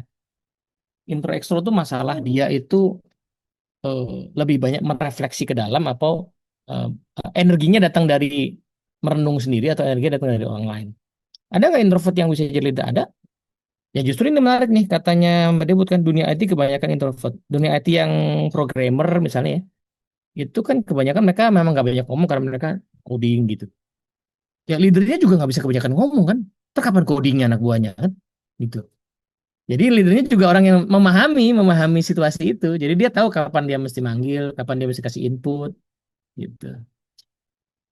Itu ya ceritanya. Kan komunikasi itu hanya salah satu unsur ya. Tadi kan unsur lainnya adalah dia bisa desain organisasi nggak, dia bisa desain target nggak, gitu kan. Kira-kira gitu. Tapi jalur karir kan selalu dua ya. Jalur sekarang ya, Bang ya. Ada jalur ya, leadership pipeline ini kan berarti kan jalur karir struktural kan. Karir sebagai fungsi leadership struktur, ada strukturnya. Nah, yang kedua jalur karir spesialis tuh, ahli dalam bidang tertentu. Nah, memang kalau struktural, namanya jadi pemimpin orang ya, otomatis dia tuh minimal harus senang sama orang. Jadi even dia orang IT, harus orang IT yang seneng ngurusin orang. Jadi nggak bisa introvert amat. Kalau nggak sih kayaknya dia nggak bisa jadi pemimpin ya. Jadi dia memang harus punya minat. Jadi minat sama orang gitu, minat untuk ya nah, gua kenapa sih kok dia nggak optimal gitu. Padahal biasanya oke, diajakin ngomong. Kan harus punya minat itu dong. Nah, kalau nggak punya minat itu ya mungkin dia memang pengennya di spesialis. Mungkin ya. Sama kayak dokter kan. Kalau dia nggak punya minat mimpin rumah sakit misalnya, ya nggak usah bermimpi jadi apa namanya kepala rumah sakit. Dia ambil aja spesialis, subspesialis lagi gitu. Sub spesialis lagi mungkin gitu kan. Nah, di situ nanti sekali periksa 2 juta gitu kan. Ketemu dia. Iya kan? Nah, tapi ya itu ngelihat hasil lab gitu langsung ketemu gitu. Dia nggak perlu ngurusin orang. Tapi kalau dia berminat jadi kepala rumah sakit, direktur rumah sakit, ya otomatis masih senang sama orang. Itu. Eh, Pak Adi, kita sering dengan leaders itu people manager, tapi seberapa jauh akses leader ke timnya, seperti THP apa sih, mendidik, people movement, rotasi lainnya, ini kayaknya profesional. Saya agak bingung. Pak Adi boleh diomongin langsung nggak Pak? Ini kalimatnya saya agak belum bisa nangkep nih pertanyaannya Pak Adi. Kita sering DGD, kita kan dengan dong. Kita sering dengan leaders itu people manager. Itu rumah SPOK-nya agak bingung saya Pak. Pak. Boleh nggak Pak dibantu Pak? Itu saya tafsir ya kalau lagi nggak bisa ngomong saya tafsir ya. Ya coba ya. Mudah-mudahan tafsirnya benar nih. Kita sering mendengar mungkin ya. Kita sering mendengar leader itu dianggap sebagai people manager. Tapi seberapa jauh akses leader ke timnya seperti urusan mendidik, rotasi, padahal itu ada proporsi HR dia. Jadi di mana peran leader sebagai pendidik dan HR sebagai yang mutasi tadi ya. Oke, anggaplah begitu ya. Kalau benar ya, tafsir saya. Nah, betul leader itu people manager. Fungsi utama development tuh di leader. HR itu fungsi koordinasi people management keseluruhan organisasi. Jadi misalnya training, tanggung jawab siapa? Atasan. Tapi ketika misalnya ternyata training yang saya butuhkan buat tim saya, itu banyak dibutuhkan sama tim lain juga. HR mengkoordinir itu. Jadi ini satu satu perusahaan. Nah, gitu misalnya ya. Tapi tanggung jawab saya. Tanggung jawab saya. Sama kayak orang tua, Pak. Tanggung jawab mendidik ke siapa? Orang tua loh. Tapi orang tua sadar saya nggak nguasain, lalu dia sekolahin anaknya. Tapi ketika dia sekolahin anaknya, apakah lepas? Enggak dong. Saya tetap harus ngecek. Benar nggak dia bisa matematika? Benar nggak dia bisa ngaji? Benar nggak dia bisa bangun pagi disiplin? Gitu ya. Bukan berarti saya bilang sama gurunya kan, udah saya sekolahin kok nggak bener juga? Iya nggak gitu kan? Gitu. Nah kira-kira itu Pak. Jadi eh, rotasi misalnya, pemindahan itu wewenang saya. Kalau di dalam tim saya, wewenang saya. Tapi saya mesti koordinasi sama HR. Kalau saya rotasi ke sini, ada implikasi nggak di talent management?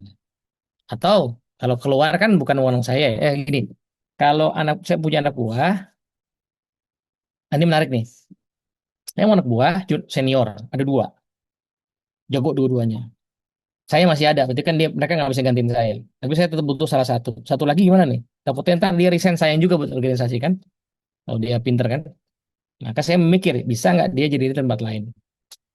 Nah, wewenang saya kan nanti ngelepas dia kan? Oke, gue lepas nih tempat lain. Tapi kan HR yang menentukan. Oh, di mana orang ini bisa? Saya koordinasi sama mereka tuh. Ada nggak posisi buat dia nih? Ini bagus nih, posisi leader nih. Tapi saya punya wewenang untuk lepas. HR yang punya wewenang buat apa? Ngebut di situ. Nah, kira-kira gitu, Pak Adi. Apalagi eh rekrutmen ya. HR-nya dia yang saya kandidat. Karena nggak mungkin saya nyari sendiri kan. Tapi yang tahu yang paling pas buat tim saya, ya saya dong. Jadi saya mesti bisa interview. Saya bisa interview, gali, saya tahu persis secara teknis, secara budaya, culture, secara values. Ah, HR fungsinya adalah ngecek misalnya, kalau saya dulu ya, saya pernah ngalamin jadi recruiter ya. Tugas saya itu dua. Saya rekrut satu, lihat orang, cocok nggak sama company saya, values-nya, orang ini. As a whole ya. Yang kedua, cocok nggak dia kira-kira di posisi departemen itu. Nah, itu tugas saya. Jadi jangan sampai terlalu jauh ya. Saya nyariin orang sales, ternyata karakternya orang finance gitu. Itu kejauhan. Misalnya yang ambil buat buat MT manajemen training gitu. Nah, saya harus nyari kira-kira cocok di situ. Tapi yang tahu persis cocok pleknya sampai di atasannya. Jadi atasannya mesti bisa rekrutin gitu. Cuman kalau atasannya suruh ngerjain semua nggak saya kasih kandidat, ya susah juga kapan dia kerjanya kan. Gitu. Nah, nanti saya diukur di HR lewat judgment rate ya, berapa kandidat kandidat yang saya kasih yang cocok ternyata gitu.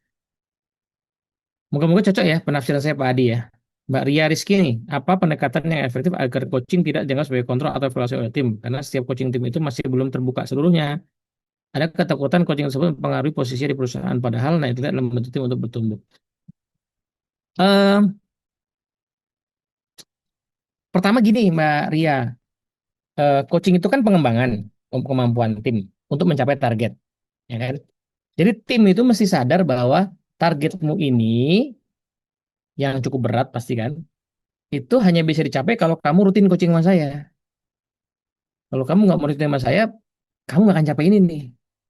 Kalau nggak capai gimana? Ya, pekerjaanmu kan terancam dong kalau gitu kan. Kalau nggak capai target kan, gitu. Nah, karena target selalu pasti lebih tinggi dari sebelumnya. Jarang saya ketemu ada, saya kayak Mas Gazan mungkin ya, atau dia. Jarang ketemu owner yang bilang, ya alhamdulillah tim ya, target kita tahun lalu sudah bagus, tercapai dengan baik. Jadi kita nggak usah naikin ya tahun ini ya. Kita cukup aja, kita kona aja, ya. Sampai gitu, nggak usah dinaikin lah. Ya. Kita kerja biasa-biasa aja. Nggak pernah saya ketemu leader kayak gitu tuh. Jadi ada juga pas bisnis lagi bagus dinaikin lagi kan, digas lagi gitu. Nah otomatis kan ini target saya segini, target saya pasti di atas gitu kan. Nah kalau saya mau capai pasti harus ada sesuatu yang saya naikkan kemampuannya kan. Nah jadi mau nggak mau saya mesti butuh coaching sama Mas Ismail sebagai bos saya karena kalau nggak saya nggak akan achieve target saya itu gitu. Nah itu logiknya begitu. Nah kita mesti bisa menunjukkan itu, nunjukin bahwa targetmu tuh di atas rata-rata, so that's why you need to learn. Learn-nya saya dampingin nih belajarnya. Saya tuh dampingin kamu supaya bisa bertumbuh, supaya capai targetmu. Tapi gimana mas kalau dia ternyata nggak di coaching achieve target? Kurang tinggi berarti targetnya. Berarti masih kependekan targetnya. Loh, dia bisa achieve sendiri kok, kurang tinggi dia gitu loh. Kasih naikin lagi targetnya. Kan toh ada kompensasi dong. Kalau dia memang ternyata ya, dia ternyata orang yang bisa mencapai target di atas bobot standarnya. Ya nanti kan ada implikasi ke bonusnya dia juga harusnya kan gitu dong. Dia nggak bisa dikasih gaji doang sama kayak yang lain atau insentifnya lebih tinggi dong. Nah, misalnya begitu. Jadi harusnya dia fine-fine aja dinaikin lagi targetnya karena ada implikasinya. Nah, otomatis dia mesti mau improve ya kan lewat belajar. Gitu. Di luar itu memang coaching ada skillnya, Mbak Ria. Jadi kalau kita ngerasa coaching kita belum apa, belum terasa positif di anak buah kita, mungkin kita perlu belajar ilmu-ilmu coaching lah. Ada skillnya memang, ada keterampilannya gitu. Ya sama lah kayak dokter ya. Dokter itu kan secara keilmuan teknis nemu nih niat baiknya gitu kan. Ini pasien udah mau berisiko jantungan gitu kan. Kan nggak tiba-tiba ngomongnya, Pak, Bapak kayaknya umurnya tinggal 2 bulan lagi deh kan nggak tiba-tiba gitu kan. Ada ilmu komunikasinya gitu loh, ya kan. Ya, ada ilmunya juga coaching. Baru ngeh kata Mas Gazan tanggung jawab development ada pada leadernya. Bukan betul Mas Gazan. bukan ke HR. Nggak akan cukup HR-nya. Mas mau meng-hire HR berapa orang? Jadi HR tuh sekarang dipandang sebagai fungsi. Fungsi itu artinya apa? Saya leader punya fungsi, apalagi kalau udah manajer ke atas ya. Saya punya fungsi budget, berarti saya punya fungsi finance kan? Saya punya fungsi ngatur strategi, berarti saya fungsi bisnis. Saya punya fungsi HR salah satu ya, fungsi ngelola anak buah. Gitu. Nah, fungsinya apa? Fungsi teknis. Kalau rekrutmen, minimal saya interview. Tapi saya nggak psikotes dong, psikotes mah HR. Ya kan? Tapi saya interview pasti, interview pasti. Kemudian ngasih case study kalau itu pasti pasti, dengerin presentasi. Fungsi apa? Eh, fungsi mengukur kinerja. Saya dong. Tapi yang bikin standar ya HR, ya kan? Kalau misalnya nanti implikasi pengukurannya ke bonus misalnya, kan harus ada standar itu kan, berarti kan penilaian berapa bonusnya berapa itu kan HR sama manajemen. Tapi yang nilai siapa? Ya saya dong. Gitu. Fungsi coaching saya, training, even training saya. Tapi kalau saya nggak punya ilmunya, saya minta ke HR, anak buahku ini butuh ilmu ini. Saya nggak tahu ilmunya apa dan training gimana, tolong cariin dong. Nah itu HR. HR mesti punya database, ya kan? Cari kemana kemari. Tapi, nah kadang-kadang lucunya gini nih, leader nggak sadar fungsi itu kan, fungsi development. HR-nya punya tugas itu. HR-nya tahu bahwa nih departemen butuh training A gitu. Dibuatinlah training. Karena leadernya nggak sadar, training nggak optimal. Kenapa? Pas lagi training digangguin mulu sama leadernya. Mas Denny training besoknya. Aduh, 2 hari ya. Aduh, bawa laptop ya mas ya.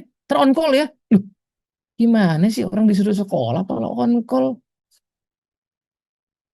Nah, peran leader minimal adalah mengatur supaya Mas Dendi itu optimal belajarnya. Kerjaannya diatur, dibikinin backup dulu, jangan diganggu. Kalau perlu pulang training, diajakin diskusi. Mas Dendi apa yang dipelajari kemarin? Coba, yuk bikin presentasi lah kita sharing. Mana yang bisa diimplementasi? Nah, itu peran saya tuh, sebagai leader. Karena saya nyokolain dia kan, nyokolainnya pakai beasiswa dari HR gitu. Mau belajar skill ngobrol bisa hubungin Mimin. Nah, betul ya, betul Mas Ismail ya. Ya, coaching bisa lah kita sharing ya. Nanti dapat kaos kayak Mas Dendi. Oke, kira-kira gitu teman-teman. Ada lagi mau dikomentarin nggak? Kalau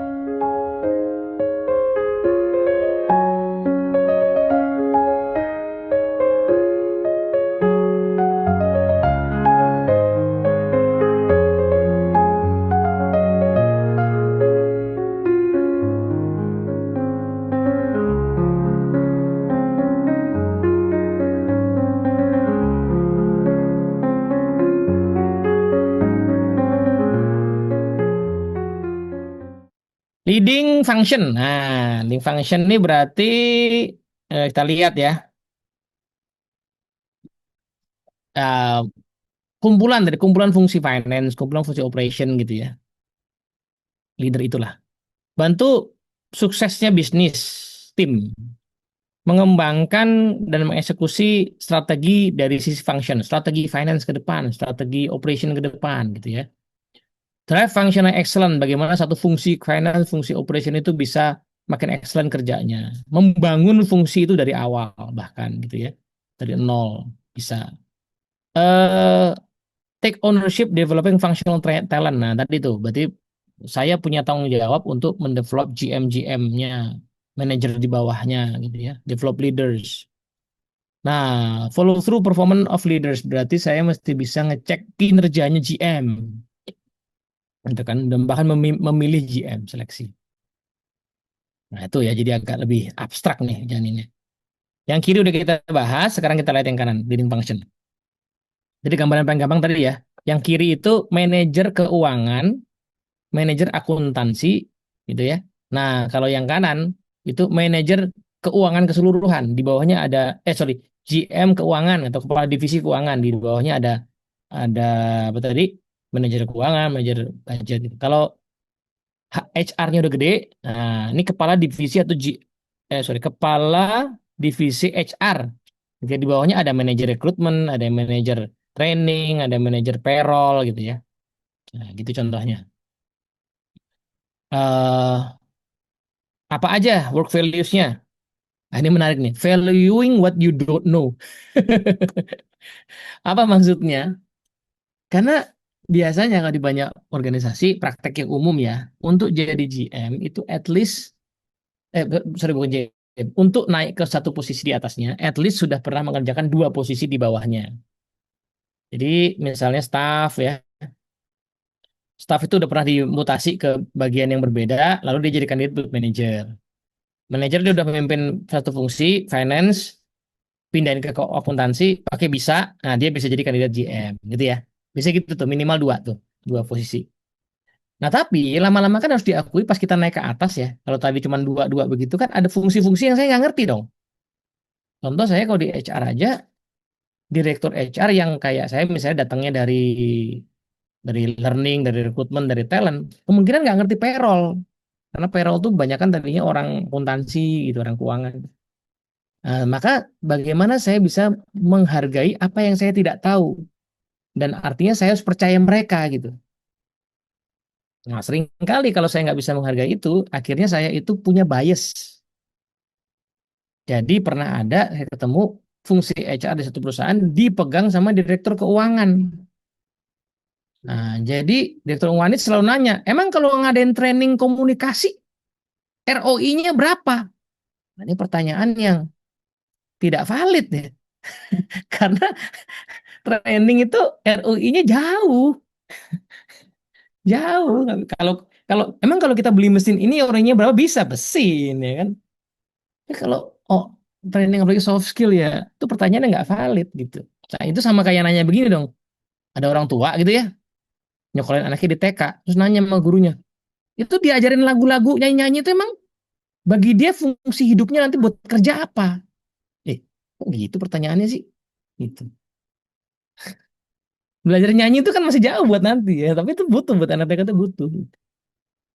Nah, jadi valuing what you don't know, lalu kemudian menghargai namanya competitive advantage. Ini mungkin agak panjang jelasinnya ya. Tapi sederhananya beginilah. Ada ilmu namanya competitive advantage yang mengembangkan nama Michael Porter. Nah, itu biasanya dipakai buat mendesain perbandingan antara organisasi kita dengan kompetitor kita supaya kita bisa berkompetisi itu apa yang paling signifikan gitu. Nah, gitu itu dia mesti bisa mendesain itu ya. Karena itu jangka panjang tuh ya. Kenapa kita mesti beli ruko di area sini? Karena ini punya nilai keuntungan dengan kompetitor kita. Nah, itu dia mesti bisa baca situasi kayak gitu ya. Total business result. Nah, ini ya biasa ngomongin bukan hanya result secara partisi tapi secara keseluruhan. Bisnis A, misalnya kalau Mas Gazan punya bisnis mungkin ada berapa produk gitu ya. Nah, head of product A itu produk banana itu, nah dia tuh satu produk itu dia responsibility itu. Being a member of business team berarti dia mesti melihat dirinya sebagai bisnis bukan hanya sebagai fungsi. Even dia masih megang fungsi finance, ya, HR, tapi dia mesti melihat dirinya sebagai apa bisnis. Nah, sehingga berpikirnya itu multifunctional, berpikirnya mesti luas. Minatnya mesti luas. Nguasain dikit-dikit tapi banyak. Itu. Nah, time application-nya bagaimana? Dia mesti punya waktu buat mempersiapkan dan berpartisipasi dalam bisnis team meeting. Jadi dia mesti ngerti data-data bisnis, mesti bisa baca.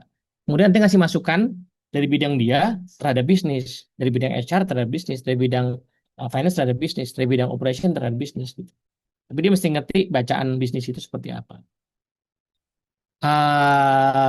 Perlu biasanya ngelihat external benchmark untuk dapat inspirasi kompetitor kita. Mungkin nggak dari kompetitor, tapi juga dari industri lain yang ada miripnya. Kalau saya direktur IT ya, CIO, Chief Information Officer, maka saya mesti ngelihat, oke, di industri lain ada nggak yang fungsi IT-nya sebenarnya bagus buat industri saya.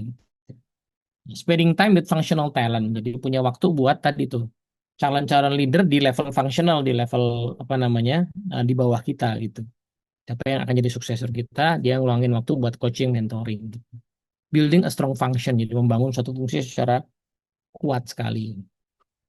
Skillnya apa? Skillnya dia mesti bisa bikin strategi di level function, di level finance keseluruhan, di level HR keseluruhan, di level operation keseluruhan, di level support keseluruhan, IT keseluruhan.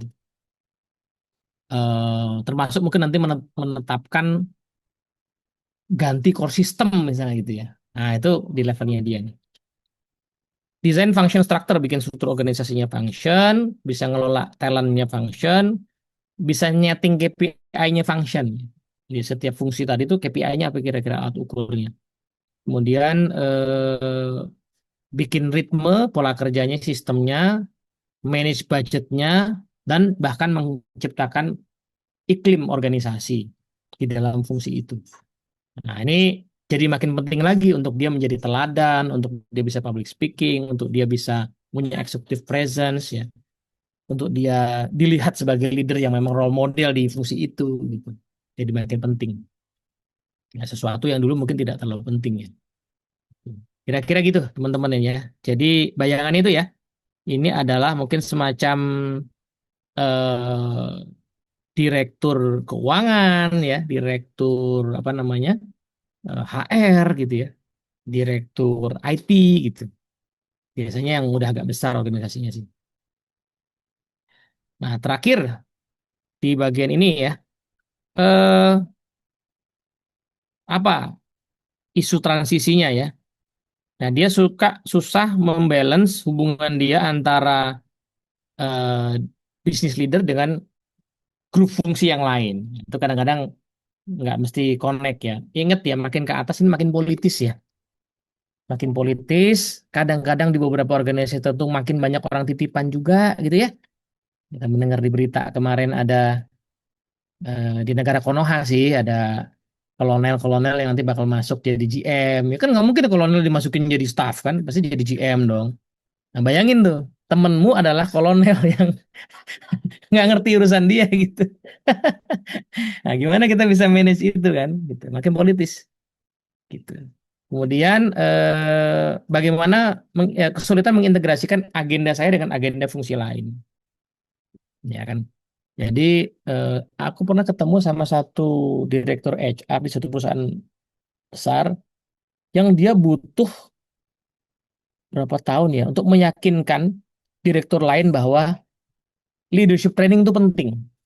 Butuh 3 tahun kalau nggak salah. Dia nyari cara sehingga akhirnya barulah tuh 3 tahun kemudian berjalanlah satu. Karena kan dia maunya leadership training berjenjang gitu, rapi ya, tidak berjenjang. Jadi kan dia butuh izin dong dari masing-masing direktur lain supaya manajernya tuh boleh ikut training, dikasih tugas, dikasih. Dan dia butuh 3 tahun tuh. Karena tiap-tiap direktur punya agenda masing-masing. Hah? Kamu mau nyuruh anak buah saya training 5 hari? Wah, gimana kerjanya? Wah, wah, gitu kan. Itu dia butuh meyakinin para pemangku kepentingan lain tuh. Lama tuh. Sampai akhirnya approve gitu. Itu baru kemudian dia bisa berhasil agendanya dia. Memprioritaskan kadang-kadang, ya kan, nah ini nih. Salah satu isu transisinya adalah kadang-kadang dia suka memprioritaskan hal-hal yang dia ngerti doang. Yang lain dia nggak peduli itu. Nah, jadi kemarin saya ketemu sama satu organisasi. Organisasi ini sebenarnya semacam CSR ya. CSR dari satu konglomerasi lah. Tapi budgetnya gede nih, yayasan nih, budgetnya gede. Nah, terus saya kenal sama presidirnya. Saya kenal presidirnya, kemudian saya interaksi sama anak buahnya kan. Jadi direksinya itu cuma 2 atau 3 gitu. Oh, tiga. Presidir, satu wakil direksi, satu lagi direktur keuangan. Nah, saya kenal 2 orang di antaranya. Nah, si saya pas ngobrol sama anak buahnya, saya nanya, si Bapak A yang saya kenal presiden itu pegang apa? Oh, dia pegang ini Pak, para area officer, orang-orang yang eksekusi di berbagai daerah. Terus yang bikin-bikin program pendidikan siapa? Oh, si wakilnya Pak, gitu. Terus dalam hati saya mikir, oh, gue tahu kenapa area officer dipegang sama presiden. Karena presidennya mantan orang sales. Jadi bagi dia lebih gampang ngurusin area officer kan di area-area daripada ngurusin teknis, pendidikan gitu kan. Nah, menurut saya itu poin nomor 3 ini ya. Kadang-kadang kita SLD suka memprioritaskan hal yang kita familiar doang. Karena saya mantan sales, saya ngurusin sales aja. Saya mantan keuangan, saya keuangan aja gitu. Yang lain-lain saya pura-pura nggak lihat gitu. Nah, kemudian, nah problem lainnya adalah suka hanya ngerjain kerjaan operasional dan nggak mikir strategis gitu. Jadi operation aja yang diurusin gitu. Padahal 2 tahun lagi, 3 tahun lagi, 5 tahun lagi itu apa yang akan terjadi harusnya kita Yang terakhir adalah dia suka mempertahankan status quo. Karena ada dilema ya. Dilema di level ini tuh antara gini.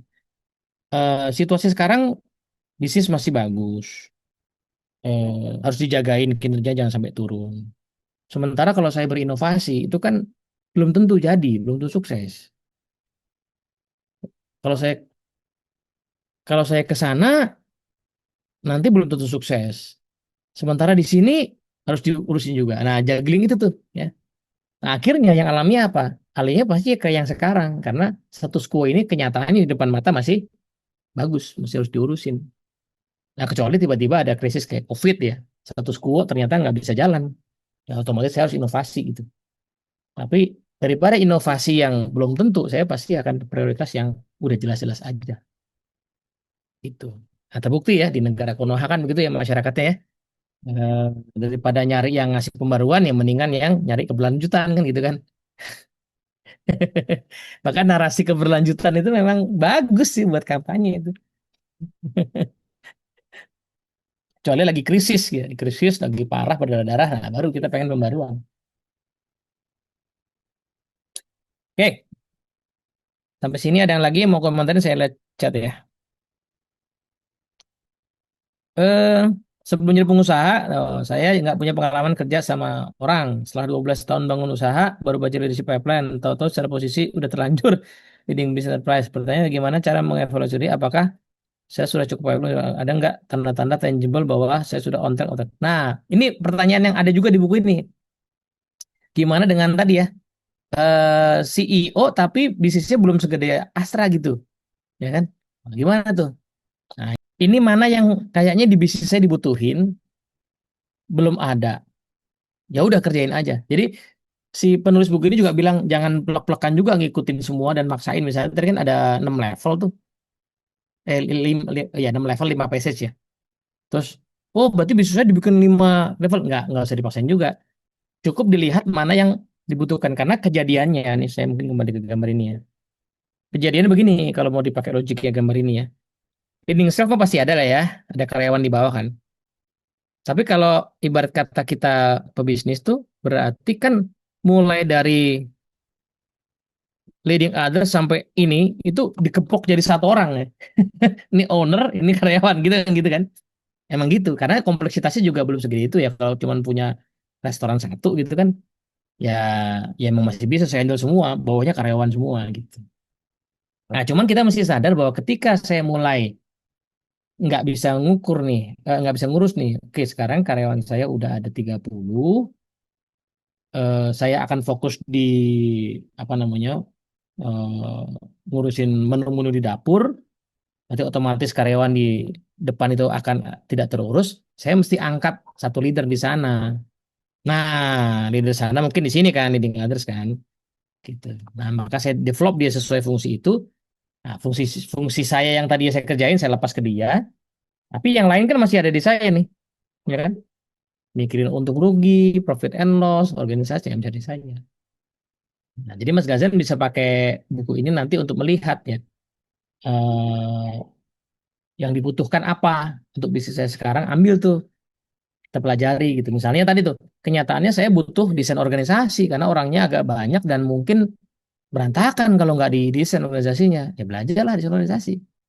Nyatanya saya udah mulai nih butuh belajar soal setting KPI atau OKR supaya kerja orang terukur. Nanti kalau saya mau kasih kompensasi lebih benefit juga fair gitu.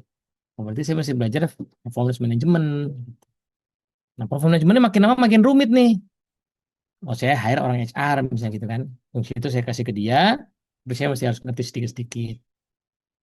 Nah, gitu Mas Gazan. Jadi kalau owner biasanya menggunakan checklist itu sebagai eh, inspirasi ya, panduan mencari inspirasi apa saja yang saya butuhkan. Soalnya nggak realistis juga begini kan. Mentang-mentang saya bisnisnya masih kecil, berarti kan cuma ada karyawan sama saya. Terus berarti saya cukup di sini leading ada saja. Nggak bisa lah. Orang saya mesti mikirin untung rugi. Kan di sini belum. Ya di sini kan belum mikirin untung rugi. Untung rugi mikirnya di sini. Nggak mungkin juga kan. Kalau saya hanya pakai yang di bawah ini aja gitu. Apa checklistnya. Nah gitu sih. Tapi buku ini cukup lumayan ngasih gambaran itu. Gimana kalau organisasi saya tidak segede itu. Oke, ada lain kah komentar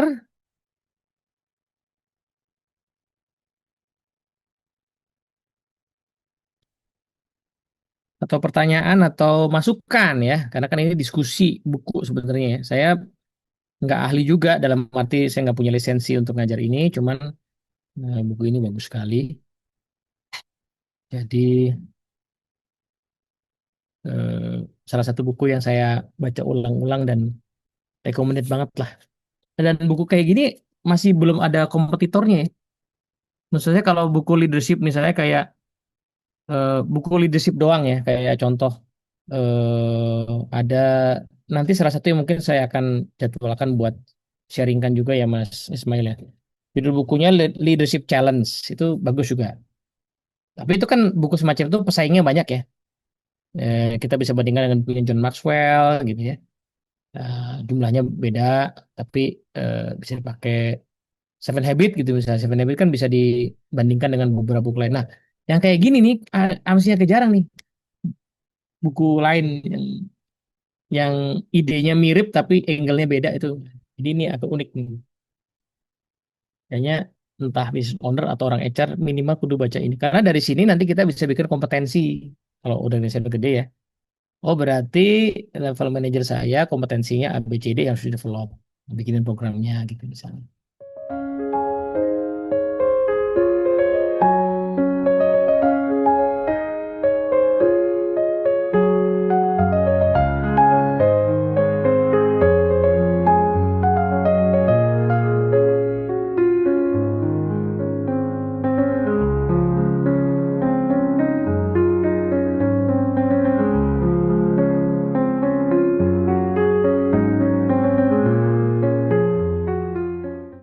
Leading bisnis, berarti dia ngomongin soal short term and long term profit ya. Eh, Bagaimana ngomongin apa namanya shareholder value ya pasti udah ngomongin soal saham segala macam gitu. Supaya si pemegang saham senang sama kita gitu. Dia mesti mikirin succession planning, talent management, kemudian dia bisa mesti running board meeting ya, meeting BOD yang juga sekali lagi nggak mudah karena makin politis. Kadang-kadang BOD yang lain itu bukan saya yang milih, bisa jadi dipilihkan oleh pemegang saham gitu. Mengembangkan strategi perusahaan, mulai berinteraksi dengan pelanggan, tapi juga masyarakat, industri, asosiasi. Saya mesti ikut di asosiasi. Kalau nggak nanti asosiasi tiba-tiba dikasih kewenangan pemerintah punya standar, jadi saya dirugikan gitu kan. Lalu skillnya bikin bikin strategi, eksekusi strategi, paham soal bisnis model gitu ya. Kemudian mengintegrasikan berbagai fungsi, finance, operation itu gimana bisa terintegrasi, bikin sistem bisnis, memanage complexity, lalu bisa memahami data yang tersedia. Kan kalau makin ke atas kan kita baca data aja kan.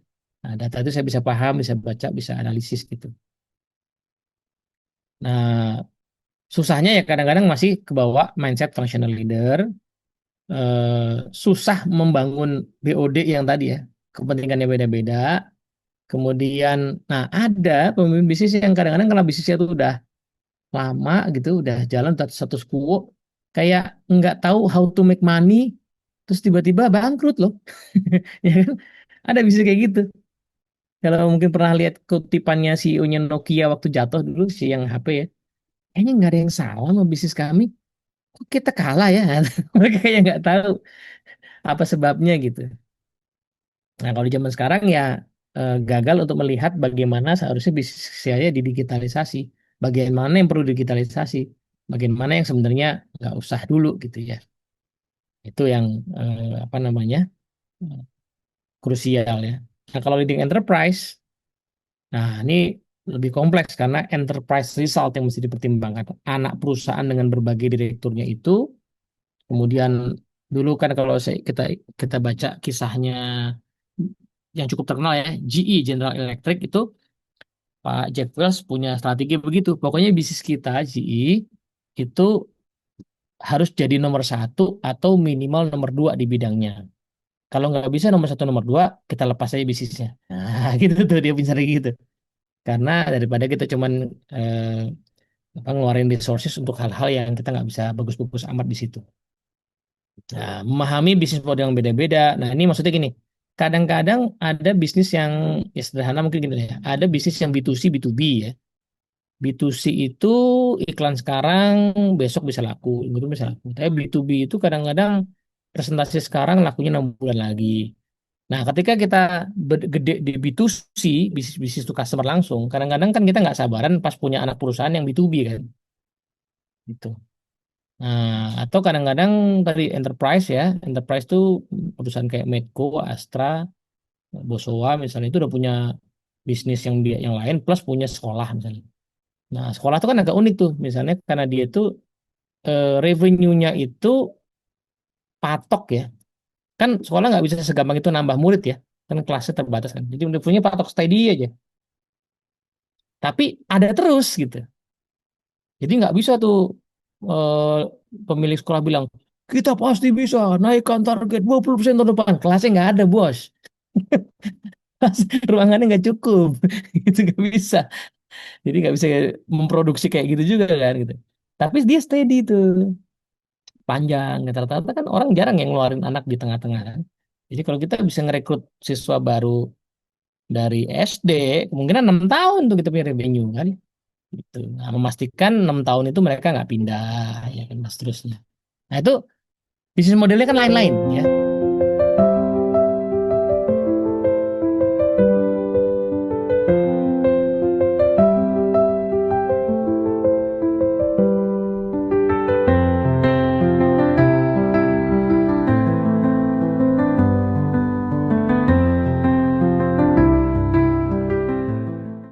Membangun budaya organisasi, nah ini makin krusial ya, karena yang diurusin banyak orang. Berkomunikasi ke audiens yang luas, ke pemerintahan, ke media, mesti tampil di media gitu ya.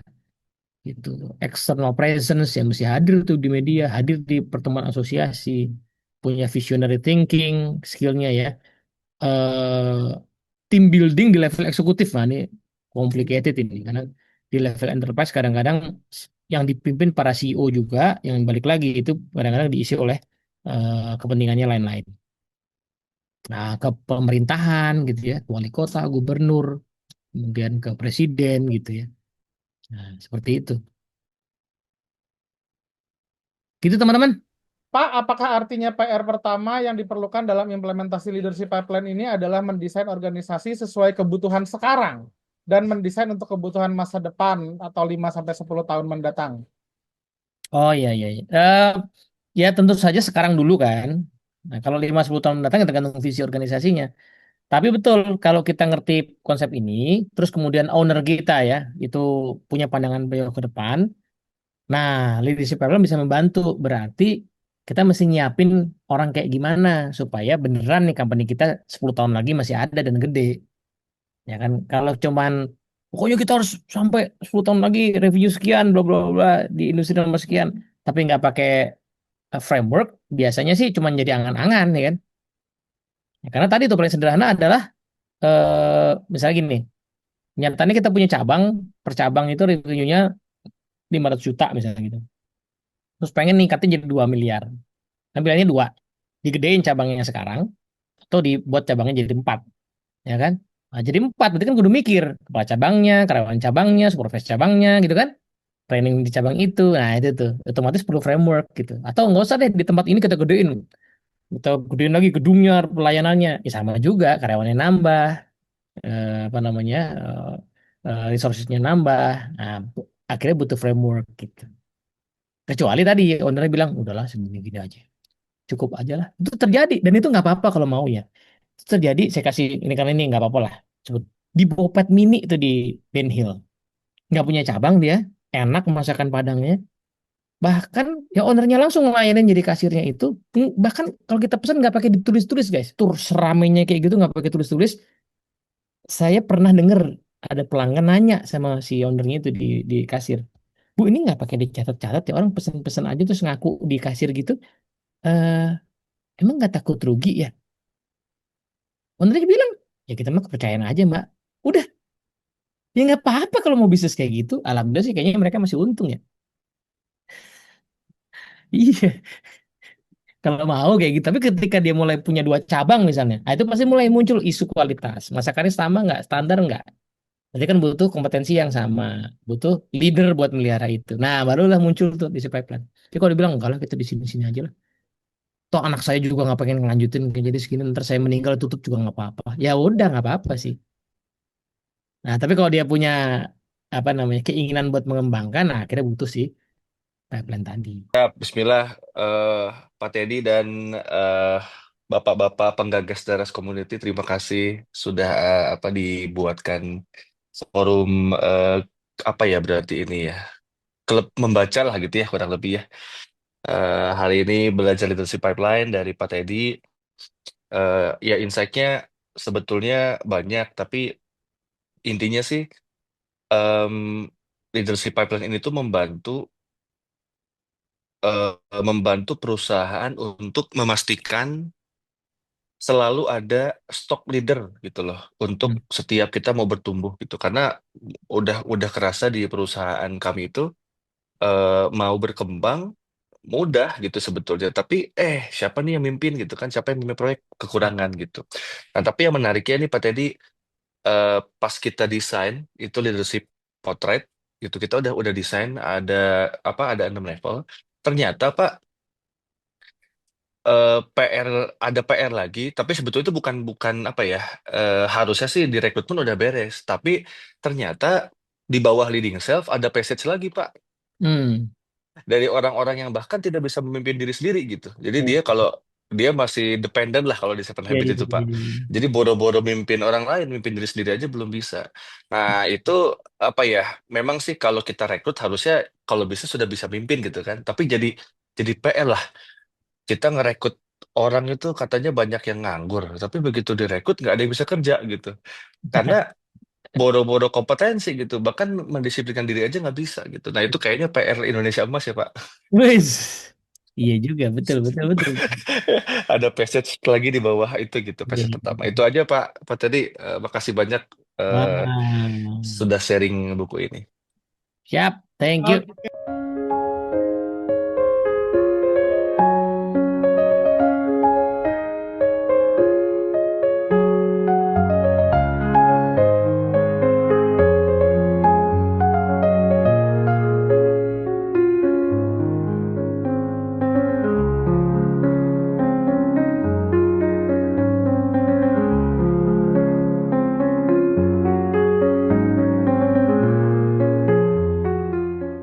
Itu teman-teman moga-moga habis ini tertarik baca dan mau menggunakan waktu luangnya buat membaca daripada buat scroll-scroll yang kurang bermanfaat ya. Itu misinya. Kalau seandainya itu sudah mulai terjadi ya, jadi jam bacanya teman-teman itu bertambah gara-gara ikut komunitas ini, nah, insya Allah udah lumayan berhasil nih komunitas kita Bang Mail ya.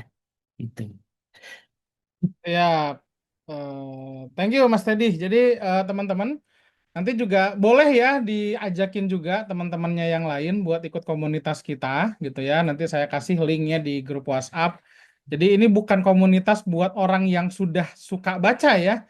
Justru ini Mm-mm. juga komunitas untuk orang yang tadinya belum baca jadi mau baca gitu ya.